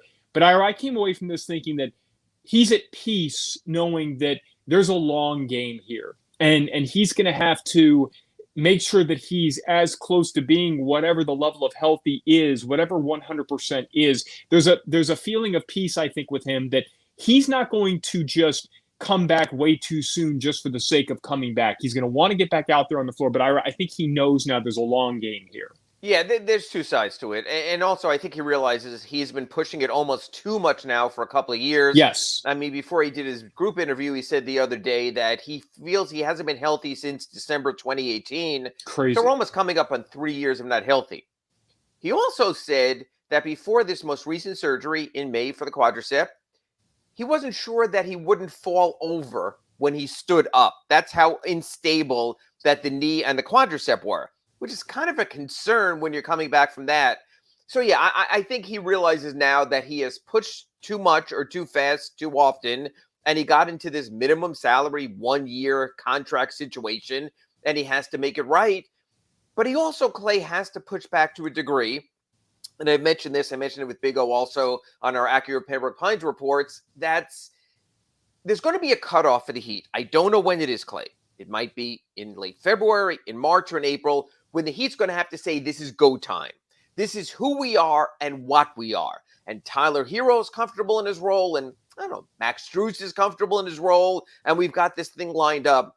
And we can't change it now. We can't dramatically alter it. We can't change the face of who we are. Hey, we're sitting here third in the East. We didn't think that would happen. We're comfortable. So he does have to come back at some point to show he can contribute the season. The other part of it is he is on that 1-year minimum scale contract. If he doesn't show enough, he might wind up on another 1-year minimum scale contract. Look, he turned down, I think it was $122 million with Indiana before he was traded to Houston. Turned down a 2-year extension in Houston worth over $40 million. He was gambling, betting on himself. Now he's here at the minimum. I mean, a huge difference in the money there. So I think Vic wants to get back and prove himself also. He said the right things. But also you have to be careful about a player who's trying to prove himself while the team is trying to prove something also. It's a very, very delicate situation. The only given is this, Clay Ferraro. The Miami Heat will not comment at all on Victor Oladipo until he's back either practicing full-time or on the court. Even yesterday, Udonis Haslem, unfortunately, condolences to him. He lost his father. He wasn't at practice. And Eric Spoelstra basically just said very candidly, we had 18 today. We had more than enough. Didn't even mention that Vic didn't practice. Just assumed he's on the side. When he becomes a factor, I'll talk about him again. So really, from Media Day, when he spoke to everyone, he did the whole washing machine with you guys. Victor Oladipo is now out of sight, out of mind. You will hear far more Victor Oladipo talk here every Wednesday on Inside the Paint from Pallet Rack City than you will from Eric Spoelstra, likely for months to come. Ira and I are going to be taking bets on the side on who the first new reporter is that's going to ask Eric Spoelstra about a Victor Oladipo update in a practice No session. new updates. We have no new updates. I had no new update. PJ Tucker, the word that I wrote down with him was speechless. And it was because I asked him about Eric Spoelstra saying that he screams Heat culture. And I said, what does that mean to you? And PJ, it was interesting. He got like this kind of, he was kind of taken aback, and he goes, wow. He's like, I don't know. Like, I don't know. It seemed to be like the biggest compliment in the world that you could pay to PJ Tucker, that this thing that he's heard about with the Miami Heat, that Eric Spoelstra views him as kind of the embodiment in many ways of that. We've heard that about a lot of players. But I think for somebody like PJ Tucker, who has intentionally built his career on being that type of player, I felt like, Ira, not only is it a perfect fit, but it almost feels like with PJ Tucker, there's kind of this sense of responsibility, and there was this inevitability that he would eventually end up here. But now there's kind of a sense of responsibility to live up to that. Yeah, it's interesting. He always calls himself a dog, D-A-W-G. And yesterday he told us at practice, we had this at the Sun Sentinel, that we're the dog pound here, that there's plenty of other dogs, that he fits right in. Apparently there's a lot of doggy toys at practice, puppy treats, stuff like that. So it's good. As long as Eric Spoelstra provides the kibbles and bits, it'll be a fine season. He feels that he's in his element. But Clay, I've got to caution this also. It's media day. It's training camp. It's preseason. I'm not sure that PJ Tucker is necessarily locked into the role that most of us are envisioning as full-time starting power forward, regular guy in the rotation. He will experiment. We spoke about it earlier in the show today. If there is Dedmon Adebayo, big. If there is Yurtseven Adebayo, big, there'll be fewer minutes for this team's power forwards in Markieff Morris and PJ Tucker. On the other hand, if Eric Spoelstra goes back to more of seemingly his inclination of smaller lineups, we certainly could see alignments where not only do you have Duncan Robinson and Jimmy Butler on the floor along, with Kyle Lowry, but you could also have Tyler Herro out there also. You might have Max Strus out there. The Heat might go smaller. You might see Jimmy Butler or Duncan Robinson as a de facto 4. I don't know how it's going to play out for PJ Tucker, because he's a great defender. Any position, pretty much. He's a good enough rebounder that if he doesn't get it, his man's not going to get it. But Clay, he doesn't score. I mean, he doesn't score at all. He has one sweet spot on the floor, that corner 3, and that's it. In today's NBA, can you afford to have any position in your starting lineup where a guy's good season is going to be averaging 5.8 points a game? So I'm not so sure that this whole PJ Tucker as panacea will necessarily play out. He says the right things. He does the right things, but does he do enough right things? I think it's going to be an interesting story to keep an eye on. And there's going to be a difference between the Miami Heat and the 82-game regular season, who plays the bulk of the minutes and who has the bigger roles, and also the Miami Heat in each individual playoff series. And hopefully I'm saying plural playoff series, that there are more than one. Because and all you have to do is look back at PJ Tucker and his Milwaukee Bucks last year.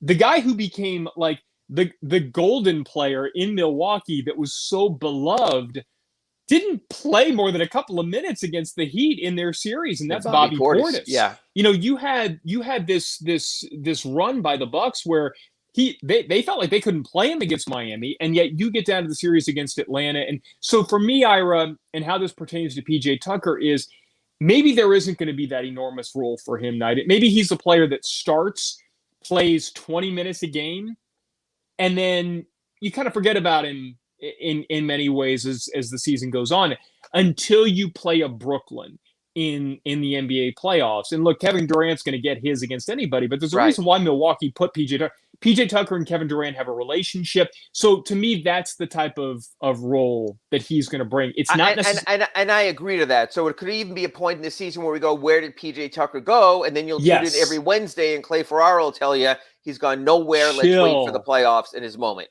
As Aaron Rodgers would say, relax. Duncan Robinson, comfortable. And Duncan's somebody, and I talked with him about this. He walked over and I said, hey, I got to tell you, I love the podcast. And I think he does a really good job on that. But, and you know this from speaking with him in person, Duncan Robinson is usually much different when you talk to him as a member of the media versus the Duncan Robinson that you see on the podcast. And to me, and I told him this, I said, in this media setting, a lot of times it's so antiseptic, and it's hard to kind of build those sorts of relationships. But then the Duncan Robinson that you see when he's chatting with Karis LeVert or whoever it may be, like they're able to just kind of sit back and talk ball. And I felt like, and I don't know if you got this impression, but he was sitting back and talking ball. He was, and maybe it's because of the new contract, there's this sense of comfort now with him.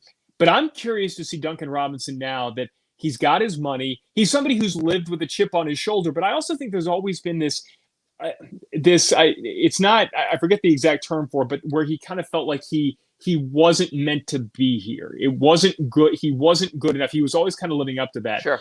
I'm curious to see Duncan Robinson now that his bank account says, oh no, you're worthy of this. Right. Yes.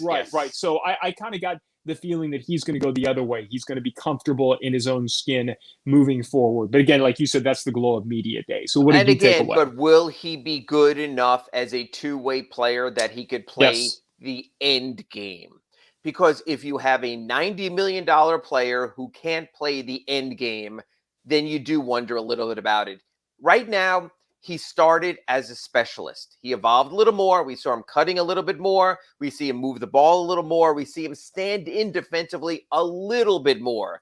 But at moments of truth, that's the difference. In that playoff run in 2020, he wasn't always counted on at the end. He couldn't always be counted on at the end. Last season, we saw issues there also where there simply wasn't a defensive place for him.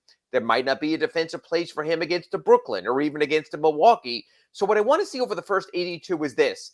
Can he build up enough defensive equity and trust that come playoff time, I can feel comfortable enough to trust him? An interesting signing, because I wrote this even today at sunsentinel.com, about, Jimmy Butler said we're not a big three. And one of my readers said, no, they're a big five because everyone loves the Heat in the preseason. And I said, it's interesting because we still have to see who those other two are. And is Duncan Robinson, because of his contract, definitively one of them? Will Tyler Herro emerge as that player? Will Victor Oladipo come back and be that player?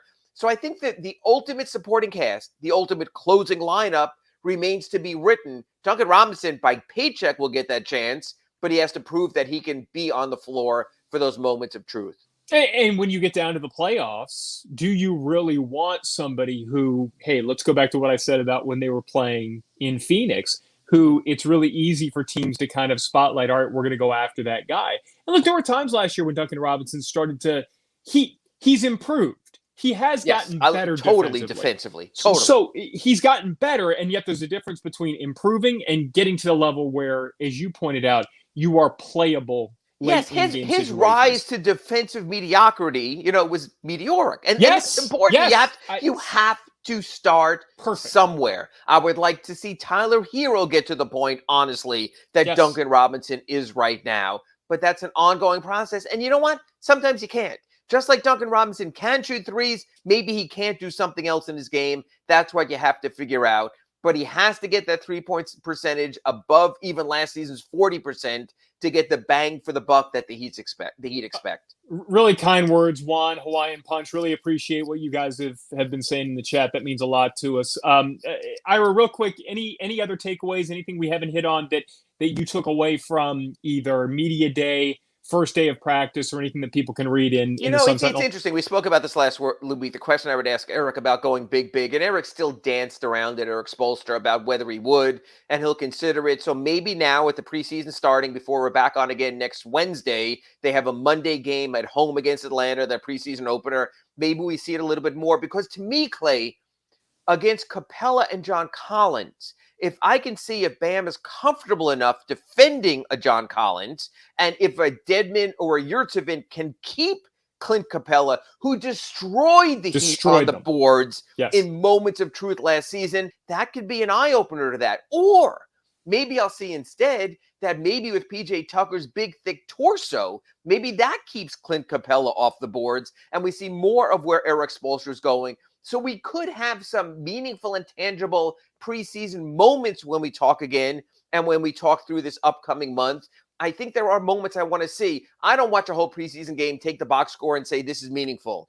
But I hope to get snippets, a couple of seconds here, a sequence there, a play there, where I could at least get a little more insight into Eric Spoelstra. You talk the talk on media day. You say whatever you want. But now at least you and I will be able to break down the film here and say a little bit more. Well, Spoelstra said this, but he did this instead. PJ Tucker said he could do this, but instead we saw this. So I think I like the fact that it's all starting. We've gotten through this period. We know who the Heat are. We know their roster. We know against the tax, the 14 players that'll make the standard roster. We know they're two-way players. Personnel aside, now what happens and how do you utilize that personnel? That's what these coming weeks are about. And I'm fascinated to see Bam. I really am. I want to see if this was an intentional thing, putting on the weight so that he can play more inside, something that many Heat fans and I think the fact that you embedded that chip on his shoulder, you know where he is at all times right now with your BAM tracker. So at least there's that. I know that he's at McDonald's. He's getting all the calories that he needs, and then he's going to the weight room. And then I want to see. And I asked Kyle Lowry about this. He said that his job is to make Bam Adebayo feel like he's Superman. And he said, how I do that is I keep feeding him, but I also feed him mentally. I make sure he knows that he can do whatever it is that he wants. So I want to see defensively, does Bam Adebayo play the center role more? Is he able to get the defensive rebounds, do the things that really plagued the Heat in that Bucks series? And then offensively, I want to see, how is that dynamic working? Is he playing more like remember Kyle Lowry and Serge Ibaka? There was this real relationship that they had on the floor that was fantastic. That's what I want to see. And even Serge Ibaka mentioned that. A couple of comments as we get out of here. Michael, Hawaiian Punch, man, so good to have you guys. We feel like we're building a little bit of a community here. Love it. Ira, next time we talk, we're going to have a game to talk about. I'm looking forward to it. What are you most looking forward to as we get out of here? Just like I said, to see what happens in the preseason. Next week, I'll be talking to you, flying off to Houston for a preseason road trip against Houston and San Antonio.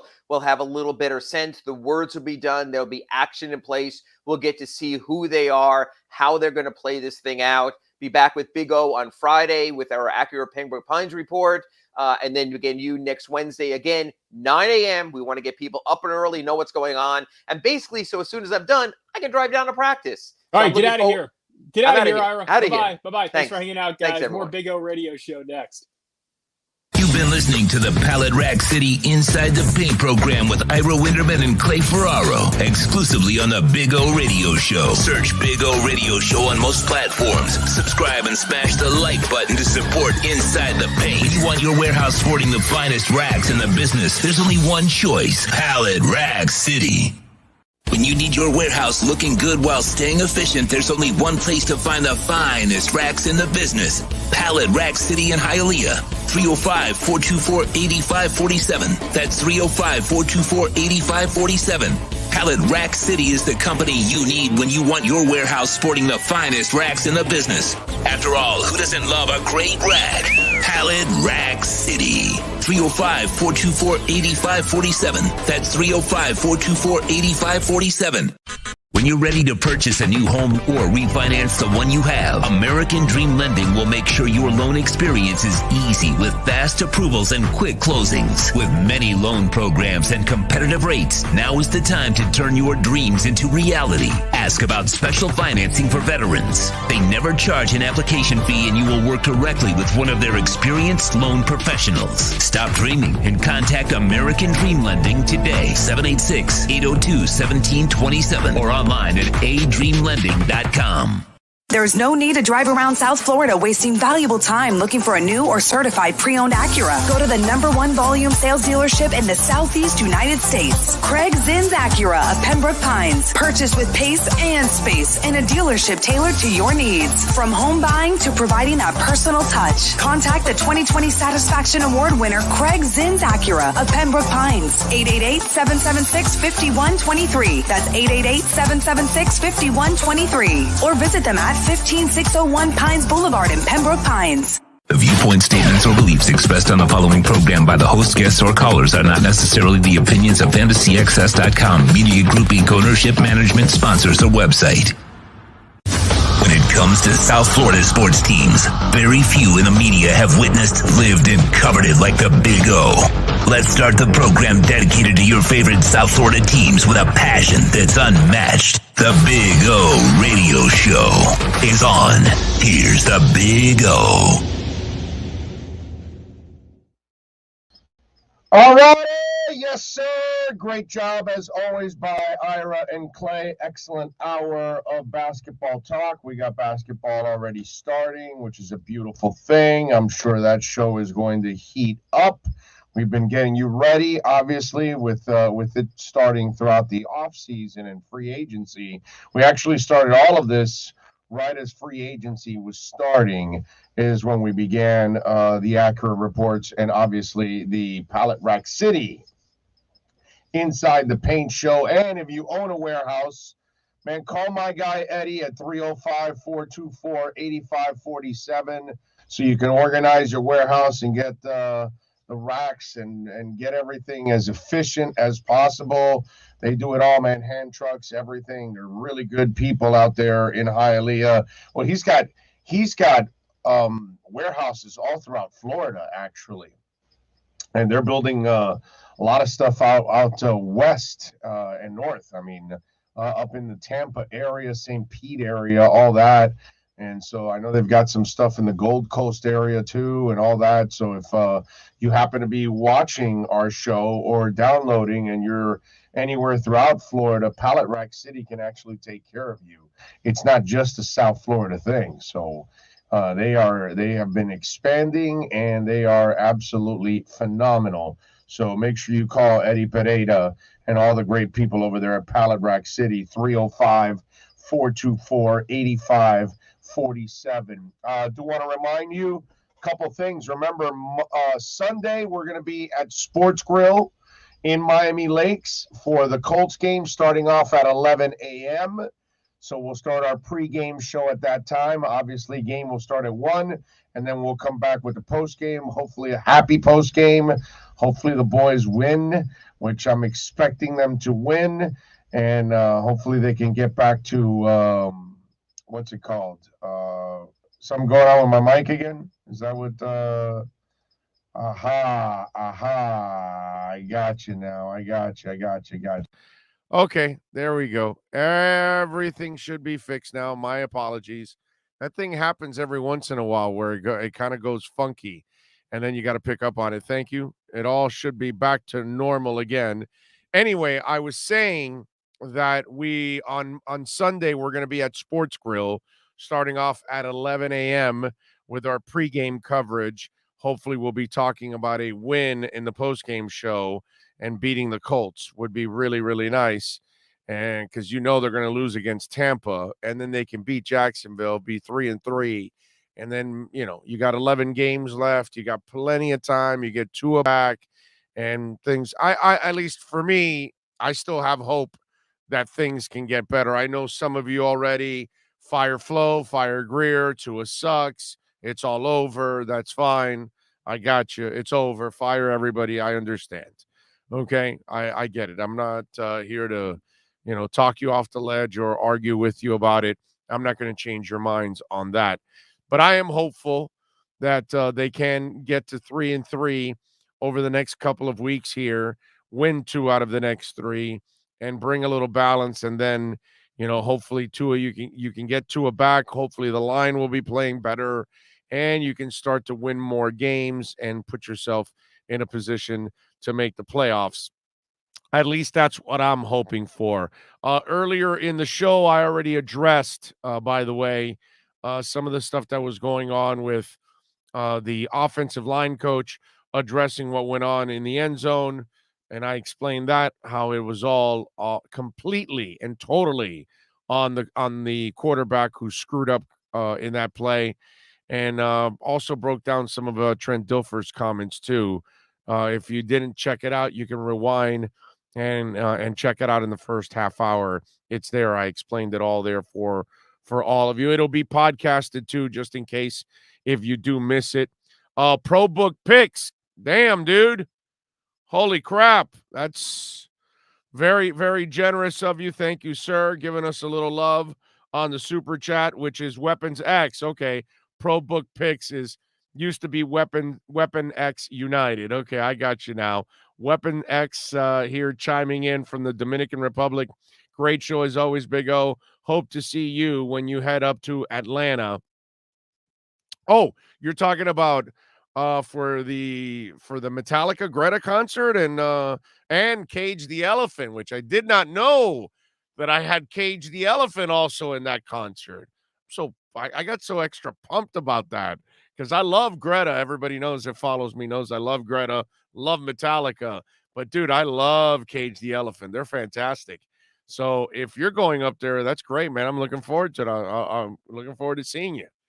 Beer on me, or technically on you, since you gave it to me, and now I'm going to give it back to you. So, but thank you, Pro Book Picks.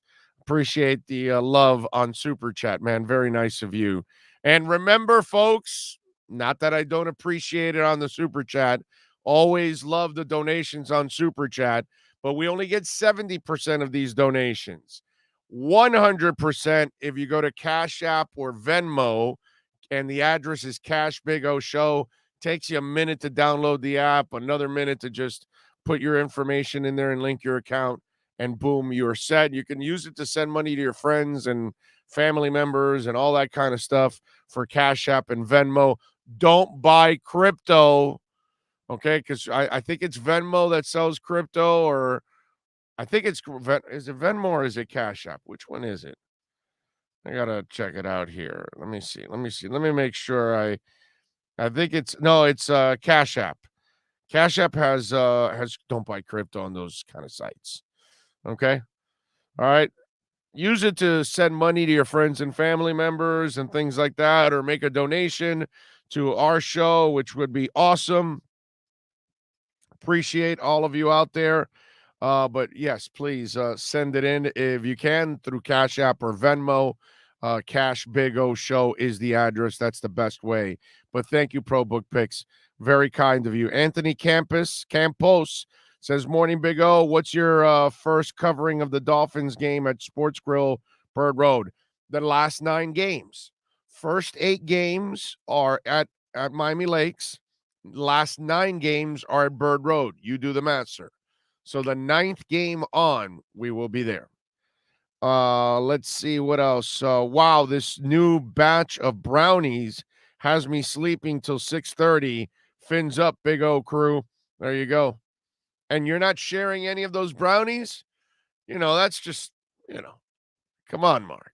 I mean, that's not right, dude. You could easily wrap them up and send them to my house, and, what's going on, bro? That's, you should be sharing brownies with us. And if you're going to go to the draft next year in Vegas, brownies for all of us. All right, Mark? So make sure. Big O, I'm going to Atlanta to see Metallica. Any recommendations for things to do in Atlanta? I've never been. Well, dude, you got to go to the College Football Hall of Fame. That's actually a pretty cool thing to do there in Atlanta. So if you haven't been to the College Football Hall of Fame, that is definitely something that you got to do. And visit a Chick-fil-A. That's the other thing. No, I don't know Atlanta that well, my brother. I would be the wrong person to ask. We probably have people right now that are in Atlanta and watching. They could probably give you better suggestions. I know the aquarium is there. You can go do that. I did the aquarium. I did the College Football Hall of Fame concerts. I went to an Echo and the Bunnymen concert with Violent Femmes, which was a really good show at an amphitheater, at a classic amphitheater they got there in Atlanta. But when I've gone to Atlanta, Six Flags, but is it still? I would imagine it's still open right now, right? Six Flags, it's not closed yet. That's another thing you can do. Six Flags over Georgia. Nothing wrong with that. Those are a couple suggestions I would have for you, but can't wait for that Metallica Greta Cage the Elephant concert. Oh, man, that's going to be awesome. That is going to be a fantastic freaking concert.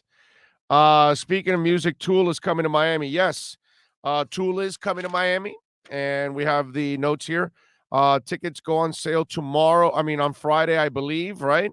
Or they went on sale last Friday. I forgot what it was. February 10th at the FTX Arena. I was going to say AAA. It's the FTX Arena. I got to think of my crypto. And for those of you that live around other parts of Florida, they'll be at the Amway Center February 8th in Orlando.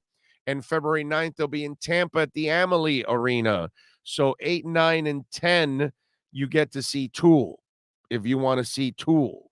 If you want to see them more than once in the state of Florida, there you go. You got your dates at Miami, in Orlando, and in Tampa. So Orlando on the 8th, Tampa on the 9th, Miami on the 10th. All right? Yes, Tool coming. That should be one hell of a show right there. NorCal says brownies in Vegas 100% will happen. Well, it's about time. I mean, you're going to be keeping all those brownies for yourself. Now, that is just, selfish to every extreme out there. Also, I've never seen Metallica getting the VIP tickets worth it. If you're in the pit, yes, I've done the pit for Metallica, and it's worth it. Yes. I mean, listen, if you've never had that experience, yes, go for it, man.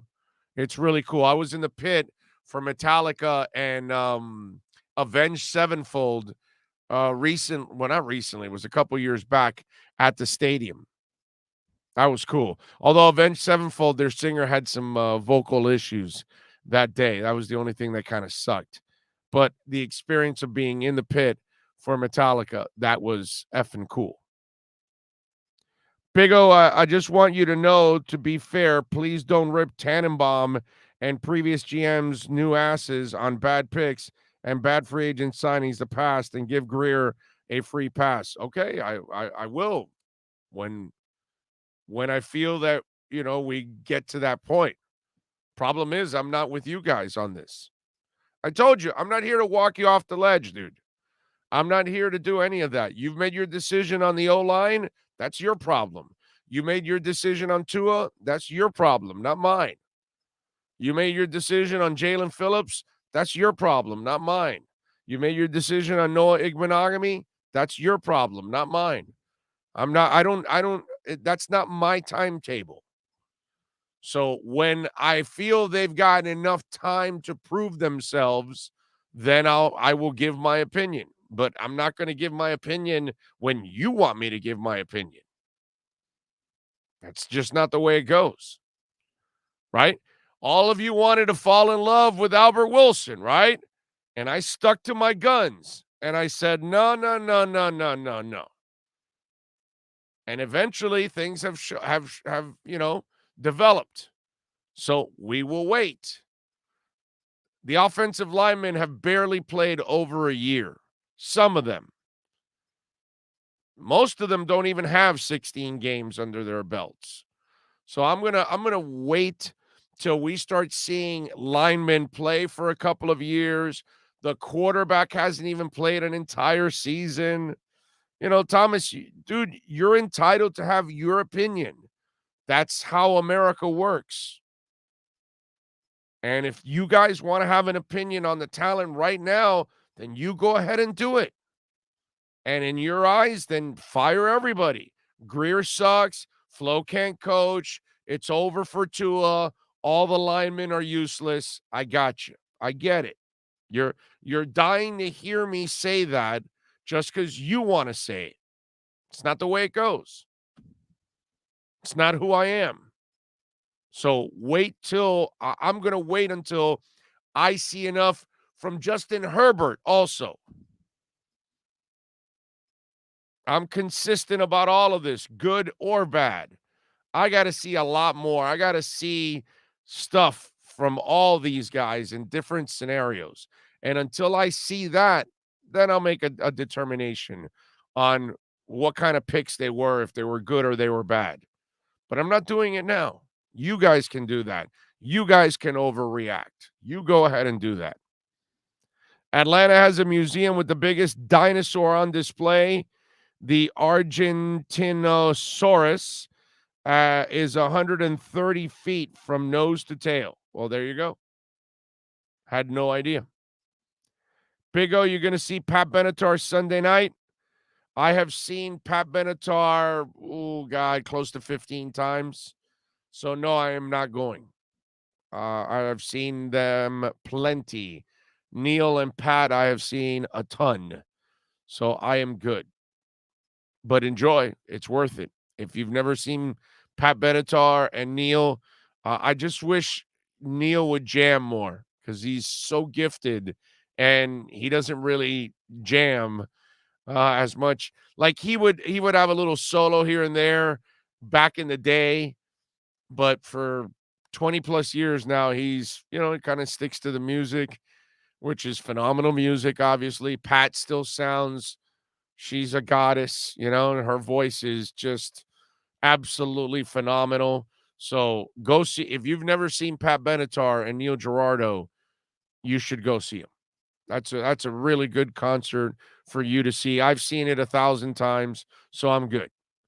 But definitely well worth it, dude. Let's see. Big O, do you think we will see Reed Sinnett before Tua gets back? I don't know, my bro. I doubt it.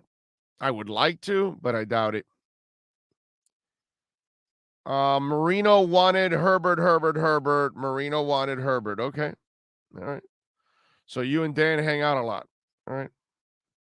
He has nothing to do with the rookies and 2-year players and free agent signings. Been abysmal, so you need to be fair about that. Yeah. Thomas, everybody sucks, dude. Everybody sucks. Fire them all, bro. You happy now? Every pick sucks. Every front office person sucks. The coaching staff sucks. The offensive coordinators suck. You happy, bro? Okay. Let's see. Kirk Hammett rocks the guitar, and it's snacking to see him play live. Or I don't know. I don't know if that's what you meant. And it's snacking to see him play live, or it's I don't know. I don't know what that meant by, but I would imagine that you mean it kicks ass.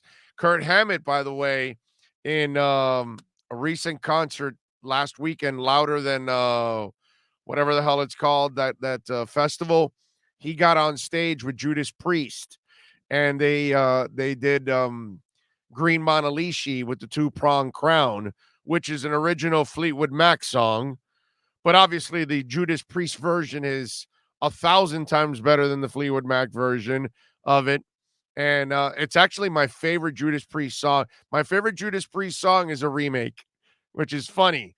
But because the way they do Green Monalishi is just awesome. Awesome. And by the way, our prayers, speedy recovery to Richie Faulkner, guitarist for Judas Priest. The youngest guy in the band, obviously, the guy that replaced KK Downing, and he's been on the last couple of albums, and he's a phenomenal guitarist, which, by the way, I did not know he was married to Don Dawkins' daughter. Had no idea.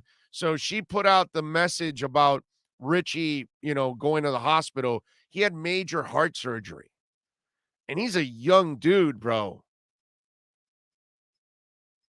Wow. That was weird when I saw that story about Richie Faulkner. I'm like, this guy's super young and he's having major heart surgery. So Priest now, coming off this festival over the weekend, they now have canceled their tour until they can get Richie back on stage. And hopefully they can get Richie back soon. You know what I mean? He is fun to watch, man. Live, I got to tell you, Richie Faulkner is one of the better guitarists, one of the better live metal guitarists right now that's out there. He is fantastic. And he looks like a rock star. That's the other thing about Richie. Usually with the glasses, the whole leather look, the long hair, all that, he looks like a freaking rock star. So prayers to a full and speedy recovery for Richie Faulkner, who is definitely one of the good ones out there, man, and fun to watch. Clutch at Vinyl in Pensacola this November. What a burger on me. Wow, you better go to that concert. If you've never seen Clutch Live is phenomenal. They got one of the better frontmen out there, too. Pat Benatar still can belt her voice. Yes, she can. Yes, she can. Brandon Flood says Atlanta Breakfast Club, then College Football Hall of Fame. Sounds like a winner chicken dinner right there. With Nail 66 says Big O, see the band The Darkness live. Best live band around, so much fun. Justin, the lead singer, is the best frontman in rock right now. The Darkness. Okay. But is he a singer or is he a screamer? Because that The Darkness sounds very speed metalish, very death metal. I'm just saying, it might not be. It might be very melodic. The guy may have a voice like what's the name of the guy from Anthrax, who he's got one awesome voice, Joey. Damn it, now I'm brain farting now, but something like that. Okay.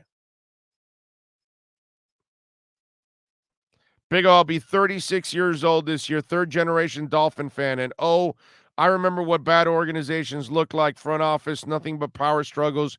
Greer and Flo need time. Yeah, but, plenty of them don't want to. 1 and 2, they're in panic mode now, bro. There's plenty of people that have just given up on everybody. And everybody sucks, and none of these players are going to be any good, and all the picks are terrible, and all that stuff. Let's see. Big O, do you think Grant has trade value? I don't. Why do you want to trade your best special teams returner? And you're not going to get like a really high pick anyway. Not sure why you want to do that. Big O, I was watching Ted Ginn Jr. highlights last night. That dude was so fast. I hope we see Grant House one this week. Yeah, I definitely would like to see Grant get return one and make life a little easier. Darkness are from Norfolk. Very glam rock. Oh, okay. All right. I'll check it out. A bit of a screamer, high voice to Darkness. Okay. Well, if it's one of I won't. I'll shut it down like real quick. I can't listen to those kind of bands. Man of War and stuff. I just can't, dude. I can't. It does nothing for me. Once I hear those guys screaming, I'm done, bro. If I'm gonna listen to metal, right? You've got to have a voice. You got to be Rob Halford. You got to be Bruce Dickinson. You got to be Klaus Main. You got to be Jeff Tate. If I'm gonna listen to metal, you got to bring the voice. I got to have it. If I don't have a voice, I cannot listen to metal. Mastodon, they can sing. Anthrax, again, singer. I got to have a singer if I'm going to listen to metal. I have to. Yesterday was George Lynch's birthday from Doc, and hard to believe he's 67. Yeah. Yeah, and then to hear and also to watch all the stuff that Don Dokken has gone through. Poor guy, man. Don Dokken has gone through so much. Jack Russell from Great White also has had all kinds of physical ailments. And now we're watching Phil Collins also. Sad, man. Sad to watch some of our music heroes, go through the stuff that we're all going to go through as we get older too. You know what I mean? The body just doesn't work the same, doesn't respond the same. It's rough, man. Joey Belladonna. Thank you, Mike. Thank you, Belladonna. Yes. Says the singer of Anthrax is amazing. His name is Joey Belladonna. I remember Joey, and I was brain farting on the Belladonna. He is so good. And he does a great Dio also. Listen, go put Anthrax doing Dio. And then watch Joey Belladonna sing like Dio. He does a nice job of having a little bit of the Dio. I mean, nobody's Dio, but there you go. If I'm going to listen to metal, Ozzy, Dio, if I got to have a voice, I have to. I cannot listen to screamers. I need to see real talent. And to me, screaming is not talent. That's my problem with the screamers. Big O, you've heard of The Darkness, had an early 2000 hit, I believe, in a thing called Love. I'll have to listen to it. I'll have to listen to it. Maybe you're right. Maybe I know it. Your thoughts on the offensive and defensive coordinators. What do you want me to tell you? Again, I have no problem with what's going on. Sucks the results, but I'm not here to give up on anybody right now. The only person I've given up on is Jacoby Brissett. That's the only person I've given up on in the organization. That's it. Jacoby Brissett. Oh, I'm sorry, Albert Wilson. I gave up on Albert Wilson weeks ago. Weeks ago. Some of you didn't, but I did. That's about it. I haven't given up on anybody else. Black Tide, a metal band from Kendall, their first album, Light Above. Not a screamer, decent voice. Yeah, but they had, I know them actually. I know the guitarist. And I've had them on my show years ago when they were first, they went from metal to Spanish to back to metal, but they've had so many changes on the top, on Black Tide, that, it's just not the same band anymore. But I am with you. The early stuff for Black Tide was really good. I still jam it to this day. I have it in my iTunes library. I love Black Tide. And then they went to like Spanish, like rock, like, and it was like, wow, what a change. And then they went back to metal. I saw them when they went back to metal a few years back at some warehouses. I went out to go check them out in concert and stuff. And they were really nice to me and stuff. But I know Black Tide locally. Now, I don't know what they've been doing lately, the last couple of years. The last time I saw them was before the pandemic. So it was a few years back. Small club somewhere in Southwest warehouses or some crap like that. Some place that I've never been to.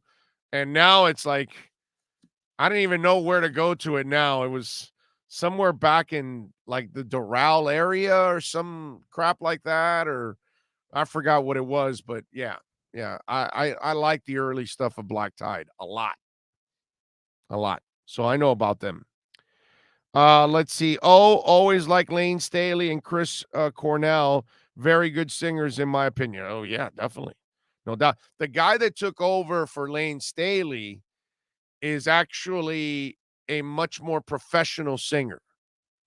And what I mean by that is Lane obviously was a terrific singer, but he was, obviously had his demons. And this guy's a much better front man, plays guitar, has a lot more energy on stage, and sounds great.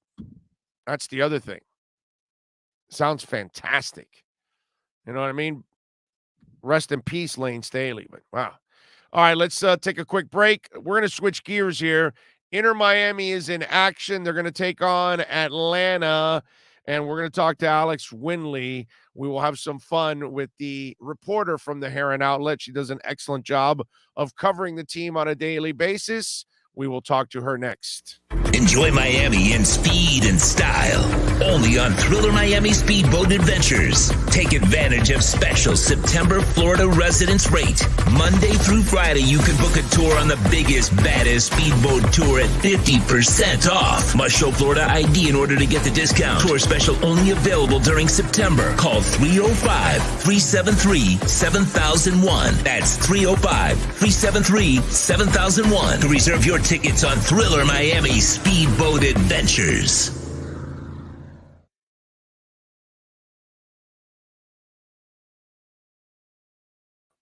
All righty, it is time to talk a little Inter Miami tonight. 7 o'clock, I believe it is. They will take on the Atlanta United. We were just talking about Atlanta, that I'm going to go up in November to go see Metallica, Greta Van Fleet, and Cage the Elephant in a couple of months. So they will take on the United tonight, 7:00. Miami right now in 10th spot right now in the standings with 32 points. And Atlanta is at number 8 with 36 points. Montreal has got the last spot at number 7 with 37 points. So Miami is chasing those teams, and so they've got to beat Atlanta tonight. Let's talk to Alex. Don't forget to follow her on Twitter, like I and many others do, at AAW_1998. And Alex, do you listen to either Metallica, Greta Van Fleet, or Cage the Elephant? I do not, but I have heard of them. Yes. All right, I figured I'd try to see if there was any rock in this young lady, but no. Are you don't like rock then, right? You don't listen to I'm rock. more of like a pop music fan, so a lot of Madonna, Dua Lipa, stuff like that. Okay, all right, good stuff. All right, I like my pop too. By the way, like a Billie Eilish, right? That kind of stuff. Yes, yeah, she's really good. I like her a lot. She's smoking talent, dude. Wow, Yes. she is. Man, the Lord blessed her with some skills. Yes. There's no doubt about that. Great voice. Although, you know the song "Bad Guy." Yes. Have you heard the version from the Interrupters? I have not. I'll look it up though. I'll look it up as soon as we're done here, but it sounds like it'll be interesting. Well, do you know anything about ska music? Oh, yes. I believe No Doubt, that band Gwen Yes. Stefani was in. They were a Yes. ska band. So Very yeah, good. I'm familiar. Very good. Yeah, like Newfound Glory. You Yes, know, I've heard of them. Yes. they're a local band. They're in Sunrise or Cooper City or something like that. Yeah. Actually, and that's ska. Like, so the Interrupters is my favorite ska band on the planet right now. Mm. Not of all time, because there's some really good ones like the English Beat and stuff like that from back in the day, and Madness Yeah. and things like that. But the Interrupters are awesome. And I will argue with anybody, okay? Billie Eilish's Bad Guy is a terrific song, but the version that the Interrupters do is actually better. You gotta check it Really? out. Yes, I'm I'll telling you. check it out. Check it out, and then I look forward to your text. Yes. And tell me, just play hers and play the Interrupters, and when you compare them, you're like, man, the Interrupters add like a lot of spice to that song. It's actually pretty cool. I like it. Nice. The ska style of doing it Yeah. is good. All right, so the question is, what is the ska style in order to win tonight for Inter Miami? Because they're going to be missing players, right? Yes. How many players are they missing tonight? Gregory is suspended and Nico Figal will be out. That's So, two. and those Yes. those are two very important guys. Yes. Gregory, kind of a knuckleheaded move this past week, taking the guy down when you really didn't have to, do that at that moment. That was kind of a frustration type of foul. And it seems like there's been some frustrations, right, Alex, in the last two games after that really beautiful stretch where they played the kind of football I didn't think they could play, and the ball bounced their way and all that kind of stuff. They won more than I thought they could. But the last two games, it seems like there's a lot of frustrations right now because things aren't working.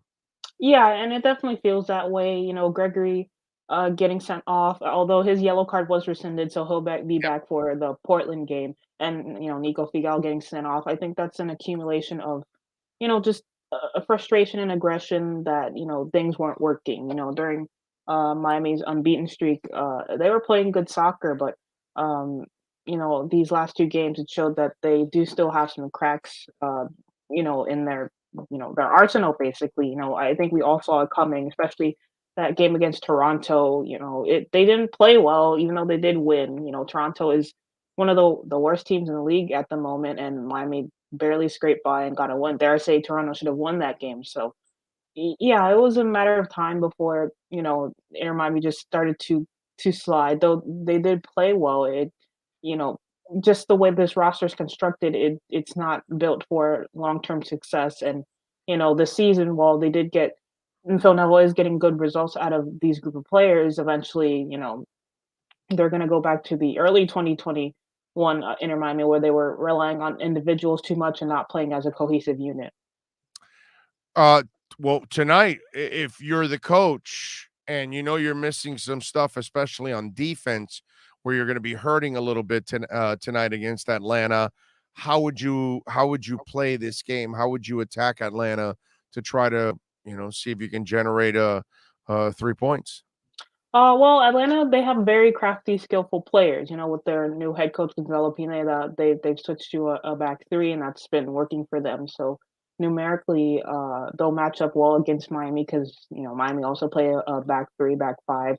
So in order to beat Atlanta, I do think that Miami are, Robbie Robinson probably has to start tonight. He's one of Inter Miami's better players. He's tall, quick, physical, good on the ball. He's able to play off the back line, the shoulder of the defender, and just to wreak havoc. So if Inter Miami want a chance to win, I think Pizarro, Robbie, and Higuain playing well together and combining is what will hurt this Atlanta defense. Did you think Pizarro had some moments in the last game? Oh yeah, for sure. That one goal that him and Higuain combined on, that was probably their best sequence together on the pitch. He set it up. He set it back on the give and go. He set it up perfectly for Higuain. Yeah, it was a really well worked goal, even though Miami lost the game. That's a glimpse of what they should be able to do and what they could be able to do. So tonight against Atlanta, that's Phil Neville even said it in one of his pressers that the DPs need to step up now. It's crunch time. They've got 9-10 games left in the season to make the playoffs. So there's no more time to fart around and not play well. By the way, if you want to follow Alex, AAW_1998. She's always dropping nuggets, always great insight during the game while it's going on. She's giving you her commentary on the game. It's a really good follow. She does an excellent job. Obviously, check her out also at the Heron Outlet too. Tell them a little bit about the podcast, by the way, Alex. Yeah, so the Heron Outlet, we're a podcast now, YouTube channel where we basically cover everything and anything Inter Miami and World Soccer. Just last night we dropped a video of us filming our podcast. So if you want to watch it visually, you can do that at the Heron Outlet on YouTube, or if you want to listen to it, as a podcast, you can subscribe to us on Spotify, Apple Podcast, or wherever you get your pods. Yep, make sure you subscribe to it and support them. They do excellent work. If you're passionate about your local team, definitely you want to check it out. Lewis Morgan, he was such an enormous part of what they did last year. What is it about the style that's been implemented that's kind of taking him out of that mix? And is it because of the way they're doing it, he can't be and the style of player he is, he's not a bigger part of it? Or is there something that Neville can do to get him implemented more into what they're doing? Because it just seems like it's kind of a hit or miss right now with Lewis Morgan. You really don't know when he's more of hell, we're watching Higuain, take the corner kicks now. So that's kind of taking that away from him a little bit, which that was his thing, no matter what side we're talking about for the corner kick. So it just seems like it's not that he's being phased out. It's just that he's not being used the same way, I guess. Yeah, I think with this roster, there's not a really good right wing back that can play in that role that has the work rate that Lewis Morgan does. Calvin Leardom is an option, but in several games this season, he's quite better as a out and out attacking fullback in a flat back four.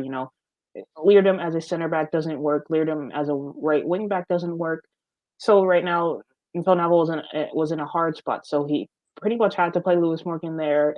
I know Lewis is more of a right winger, but the games during the unbeaten streak where he was playing well in that position, that was one of the main reasons why Miami was winning and doing well, because he provided a lot on that right-hand side, just getting up and down the pitch, crossing, taking on defenders as a bit of an extra winger, not necessarily defensive, but he's an extra winger on that right hand side that can help attack. And as far as the set pieces go, yeah, it was a it was definitely a switch by Phil Neville. I think that Morgan, while he's ambidextrous with both feet, the deliveries weren't good enough, basically. So these last couple of games we saw Gonzalo start to take them, and they looked better. They looked better. So I think Lewis's delivery, they were falling short of it. So I think Neville switched it to Gonzalo just to get a bit more quality on those corners and set pieces. And even I believe it was during the Red Bulls game,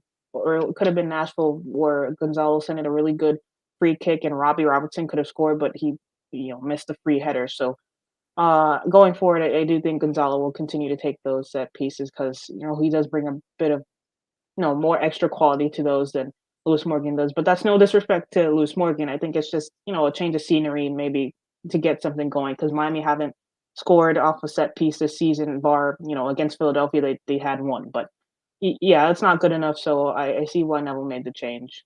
Yeah, it's kind of odd. Vasilev too. He started off really well, was really active, and then the last couple of games, not so active. Are they game planning for him? Are they more aware of his presence, or is it that he's kind of worn down a little bit on what he was doing? I think the teams are aware of his playing style at this point. He kind of burst onto the scene, scoring 2 goals, helping Miami get wins. But, like any young player, it does take a period to adapt to a new team. Vasilev is a really good player. I rate him a lot. But, as time goes on, obviously teams will have footage on him and will game plan accordingly. So, I do think that there is a place for him on this roster and starting. So, yeah, I think it's just teams game planning for him, but he's a talented enough player to get over that hump and over these next couple of games as the season ends.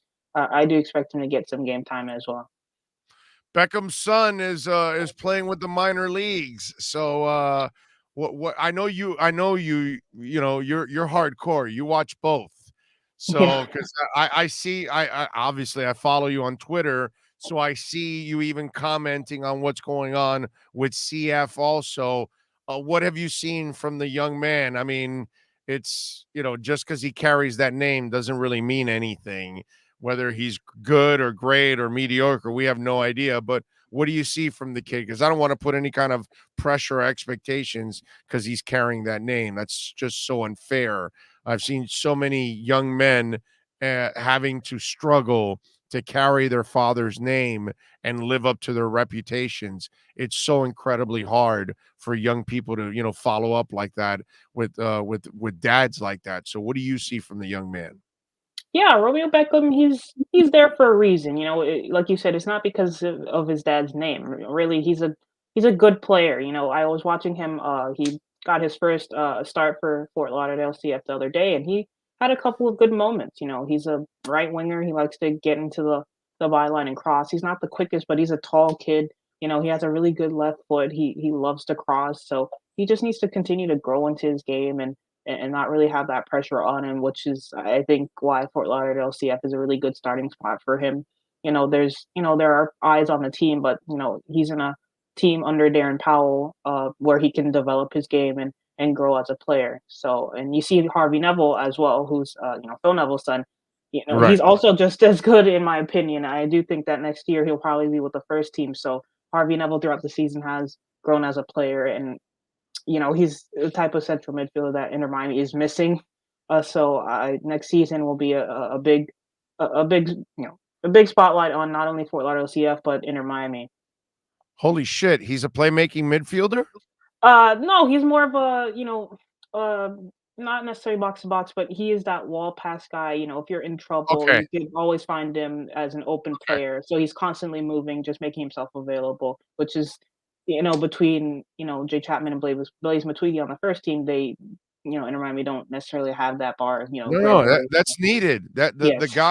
guy that continues to play and continues to flow and makes the right decisions on distributing the ball, it's incredibly important in this game. It's kind of like a hockey assist. Yes. That we don't really give it credit in soccer, but those of us that follow it, we understand that the guy before the assist was just as important or maybe even more important, kind of made it easy for the guy to send the assist. You know what I'm saying? Yeah. Right? Yes. It's one of those things.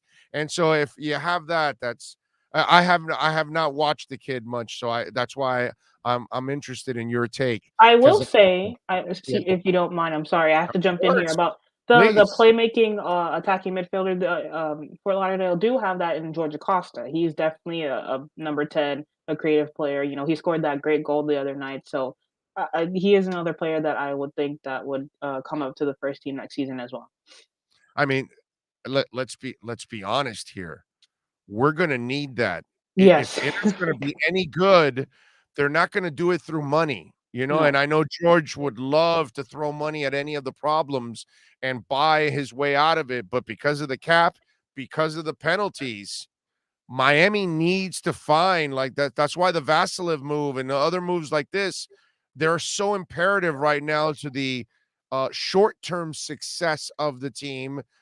Unless you can maybe unload Pizarro and open up a slot that you can go buy a stud that can really make a difference. But I mean, Alex, talk about how this team has to hit on a couple of young guys this offseason. Yeah, well, without a doubt, there's this article from The Athletic basically saying that Inter Miami have been shopping several players. Nico Figal was linked to Tigres. LGP could be on his way out. Calvin Leardom, they're looking to move on Pizarro. So there's a chunk of first team players that will not be here next season just because of the sanctions. And Phil Neville's already said that he wants at least 6 of those Fort Lauderdale CF players in his first team next season. So it'll be a change, and I agree with you. I think, throwing money at the problem in MLS, it's not gonna get you a winning team. Look at Seattle, they're nowhere near the highest paid, team in the league, and they're the best team in the league without a doubt, and luckily Inter Miami were able to poach, Chris Henderson from them, and, that's the only reason why I'm really looking forward to next season because Chris Henderson is known to find really good bargains, for players within the league and even outside the league. Look at Gregory, who a year ago for Seattle, they were looking at him as a DP, and I know COVID has a lot to do with the market value going down, but Inter Miami were able to sign him on a non-DP deal. So that's those are the type of players that I think Inter Miami will start to bring in these next 2 years because of the sanctions, and also some of the younger guys, May Mabika, Sean Hundal, Mitch Curry, some of these Fort Lauderdale CF guys they're going to be really important for the first team going to 2022. And personally, for me, I got to tell you, Alex, good riddance to LGP. I mean, the lack of discipline that guy shows, the stupid fouls, he just accumulates way too many. I I think he ends up in the long run when you start doing inventory, he hurts you more than he helps you when it's all said and done. For me, I Yeah, and he's just on a lot of wages as well, so, yeah he's on TAM money, so yeah. they will probably look to get rid of him this offseason, I Figal, think. I'm good with, but LGP, dude, get him out of here. I've seen enough of that. And whenever he picks up an early foul, he's completely useless for the rest of the game because he can't play his aggressive Yeah, he can't be aggressive. style. He can't be aggressive, so and he's not a great athlete. You can get behind, they get behind him all the time. I Yeah, mean, yes. yeah, his speed. That's the other thing that's why I'm glad Vasilev and some of these young guys are being brought in. There is no speed on the edges for this team, and you need to find some speed, please. Yeah, I mean, Lewis Morgan, Robbie, and, that's really it. yeah, yeah, Just the 2 of yeah. them. And Vasquez. Robbie's the only one that with speed can actually break somebody down. Lewis Morgan can't work in traffic. He has to work in space. Once he gets into traffic, he's done. Robbie does have the skill set to fight through traffic and create stuff. That's the other thing that you need too. And I don't know. I think Vasilev has a little something to him. He does, I he does. I like him a lot, and hopefully Inter Miami are able to retain him, going to next season. He is on a loan, so I don't know what Aston Villa is gonna do there, but, yeah, I rate him a lot. I like him. I like him. Alex, excellent stuff as always. Great insight. always appreciate you taking the time. I know Inter Miami fans enjoy it. Let's hope the boys can pick up a victory tonight. Would be nice. Yeah, hopefully. Thank you for having me on, and I will definitely go listen to that cover of Bad The Guy. Interrupters. The The Interrupters, Interrupters. Bad Guy, okay? I'm Yes. I'm looking forward to your text. You'll see. They All do right. their version is awesome. Awesome. All right. See you later. Yeah. Be good. All right. You Thank got you. it. There you go. Alex Winley, excellent work by her.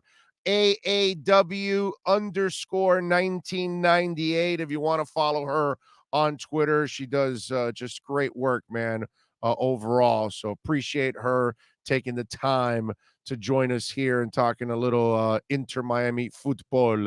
Tonight they take on Atlanta. Yes, we do it all here on the show. We talk it all. Okay. I just wish we could talk more baseball. Seriously, I'm not joking. I wish I could add more baseball. Hockey's coming now, so we'll add some hockey now. We'll bring on our guy David Dwork. We'll talk to George Richards. We'll get some of the folks that cover hockey coming up because I'm expecting one hell of a hockey season. Hockey and basketball are going to be a lot of fun in this town, man. The Heat, I am nervous about those contracts. I wasn't a big fan of the Lowry contract because down the line, I really worry, just like the Jimmy Butler contract. I am not a fan of that contract. I think it's going to be painful on the back end of those deals. And so, but this year, this is 1 year where they're going to be the youngest that they could possibly be. You know what I'm saying? And so I'm looking forward to a really good year. They're not a championship contender. Now, stranger things have happened in this league. And the Nets aren't necessarily a sure thing to stay healthy. So Miami may have a shot to surprise the world here. And they've got the defensive players to match up with the Bucks. Now, you never know. You never know. They could get to the finals. Winning it, I don't know. But they need a couple things to go their way, obviously, to get there. That's why I'm saying it's crazier things have happened.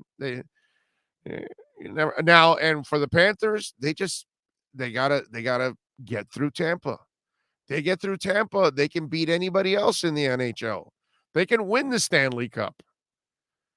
So, and they added a star this offseason. Now you got to hope for the young kid to become that goalie that they've been looking for a long time. And Bobrovsky can say he was pissed off about the benching. You got what you deserve, dude. That's what happened to you. You got what you deserved. And now you come back with Bobrovsky and on a very short leash. And if you don't do it, get the hell out, sit down. The young kid's taking over, and his show from here on out. That's what's going to end up happening. But I'm expecting a big year from the hockey team. I'm expecting a big year from the basketball team. That's going to be a lot of fun. basketball isn't going to be any good. I don't know. I think those days are done already. Unfortunately, I think Larinaga lost his fastball, and you have more players transferring out than transferring in. So I don't know. The basketball team is. I don't have a lot of hope there. So let's hope so. Pat in Nashville says, not a soccer fan, but Alex is one of the best interviews. Oh, she's an excellent interview. She's an excellent interview. I think Franco Panizo does an excellent job. Obviously, Michelle Kaufman is a pro's pro. I think they've got really good people that are covering the team overall. And we get really good insight from them. Whether you like it or not, well, that's a whole different ballgame. I'm sorry. I'm an all sports guy. I can talk any sport pretty much. Not an expert in some things, like let's say UFC. I watch it, but I'm not like my boy Alex Dono who knows it inside and out. I would lean to Alex on that, but I love watching it. I do love watching it. Got to admit. Let's see. Timothy Zappa says, impose your will on the struggling Colts in the Heat Sunday, 3 and out on defense and run the ball. I agree, my brother. I agree. I definitely agree. Irving Figueroa says, Herbert is my God. Dude, what the F is up with name? Huh? I don't know what that means. Oh, I see. Oh, because there's a guy that is Herbert is my God. Okay. Okay, I see. I'm not giving up on I'm not giving this defense any quarter.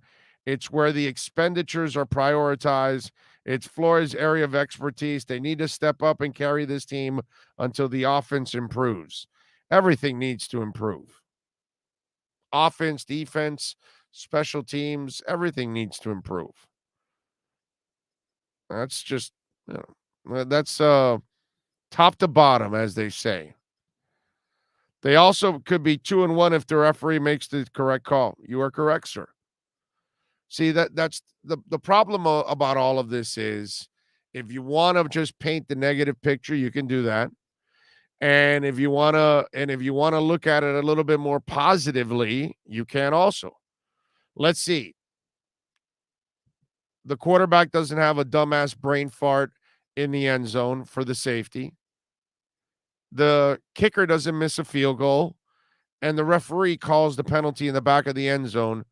Dolphins win that game easily, one way or another, in regulation, with the call, whatever you want to do, right?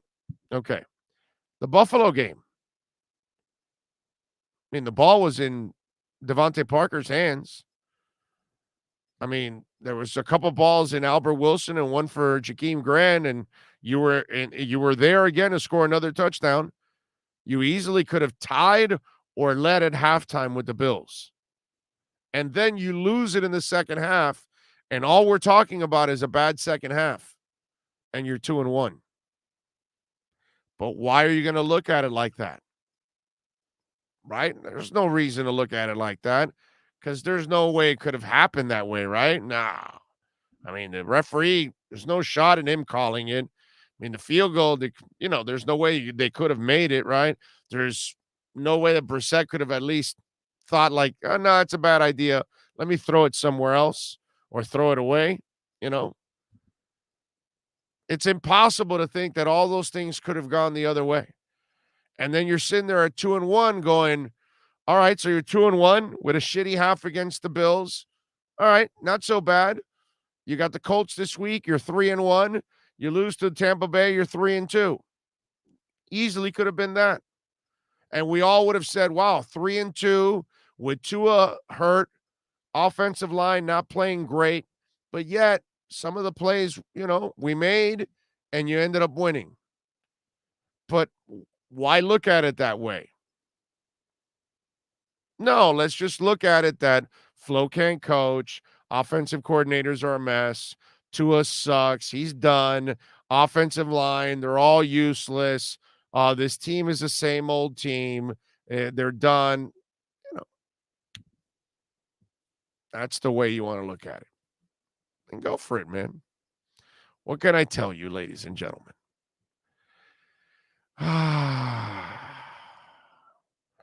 Why don't we do this? Why don't we go to our number 3? When you're ready to purchase a new home or refinance the one you have, American Dream Lending will make sure your loan experience is easy with fast approvals and quick closings. With many loan programs and competitive rates, now is the time to turn your dreams into reality. Ask about special financing for veterans. They never charge an application fee and you will work directly with one of their experienced loan professionals. Stop dreaming and contact American Dream Lending today. 786-802-1727. Or online at adreamlending.com. All right, we're back now. Hour number 3 of the program. Remember, many ways to reach out to us. The text line, 855-912-1056. That's 855-912-1056. Yes, I agree with you. Tua sucks. O-line's done. Fire Flo, fire Greer, fire everybody. Ross, sell the team. Okay, we're good. Okay, we got it out of the way. All right, 855-912-1056. Email bigoRadioshow@yahoo.com. Still looking for a salesperson or two to join the family. Now I am looking for someone who is experienced in radio and TV sales. Okay. If you don't have experience in radio or TV sales, don't bother calling. Okay, don't bother reaching out. You can reach out through DM on Twitter at Big O Show. You can reach out on the text line at 855-912-1056. Many different ways that you guys can reach out to the show. Also, don't forget you can support us through Cash App or Venmo. Easy to open those accounts, Cash App or Venmo, and the address is Cash Big O Show. That's Cash Big O Show. We get 100% of the donations at Cash App or Venmo. So please make your donations through there at Cash Big O Show. YouTube, of course, you can chime in also there on the YouTube channel. And the text line is always good whenever you're listening to the podcast, day, nights, weekends, however it is. And again, thank you for the amazing support, and the record downloads continue every single day. You guys are taking it to another level, and we thank you all out there for, we went from 4 to 5 million like this, dude. We're flying. So appreciate all of you out there taking care of us. In less than 20 some days, we went to 1 million. So you guys are absolutely freaking awesome. It's early in the season, just like it was 2 years ago. All these crazy Dolphins need to calm down and wait. We will be fine. We'll put it together. Nah, James, it's over. Fire everybody. It's done. It's done. It's over, bro. It's over. Tua can't play. Offensive line will suck. It's over. So it's all over. It's over. That's it. That's when they want to hear you say it's over. Just tell them it's over. And that's it. Would be so sweet to see this team catch fire and go into Buffalo 4-2. Would be nice. Would be nice to get the offensive line playing well, and I think then you'll get Tua to play well.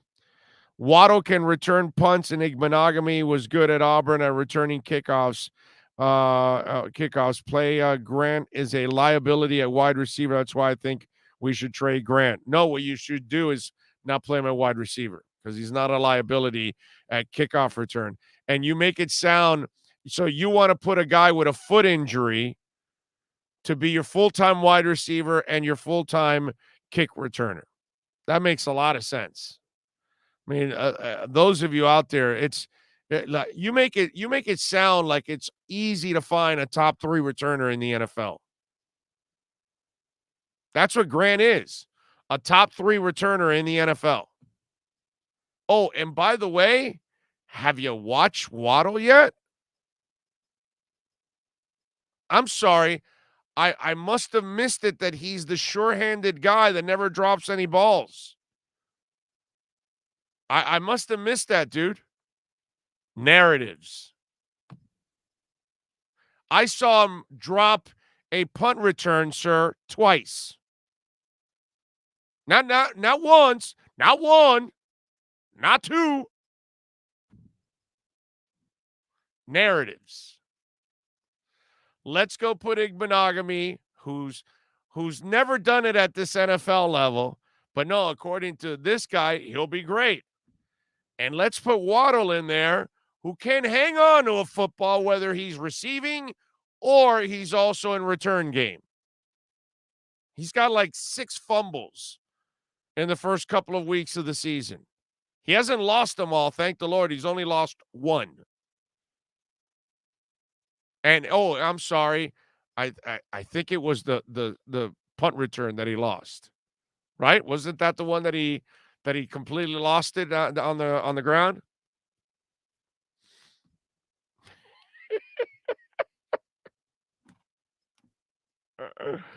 So your answer is that he's a liability at wide receiver. I agree. Just you have 800 receivers. You don't need to use Jakeem Grant as a wide receiver.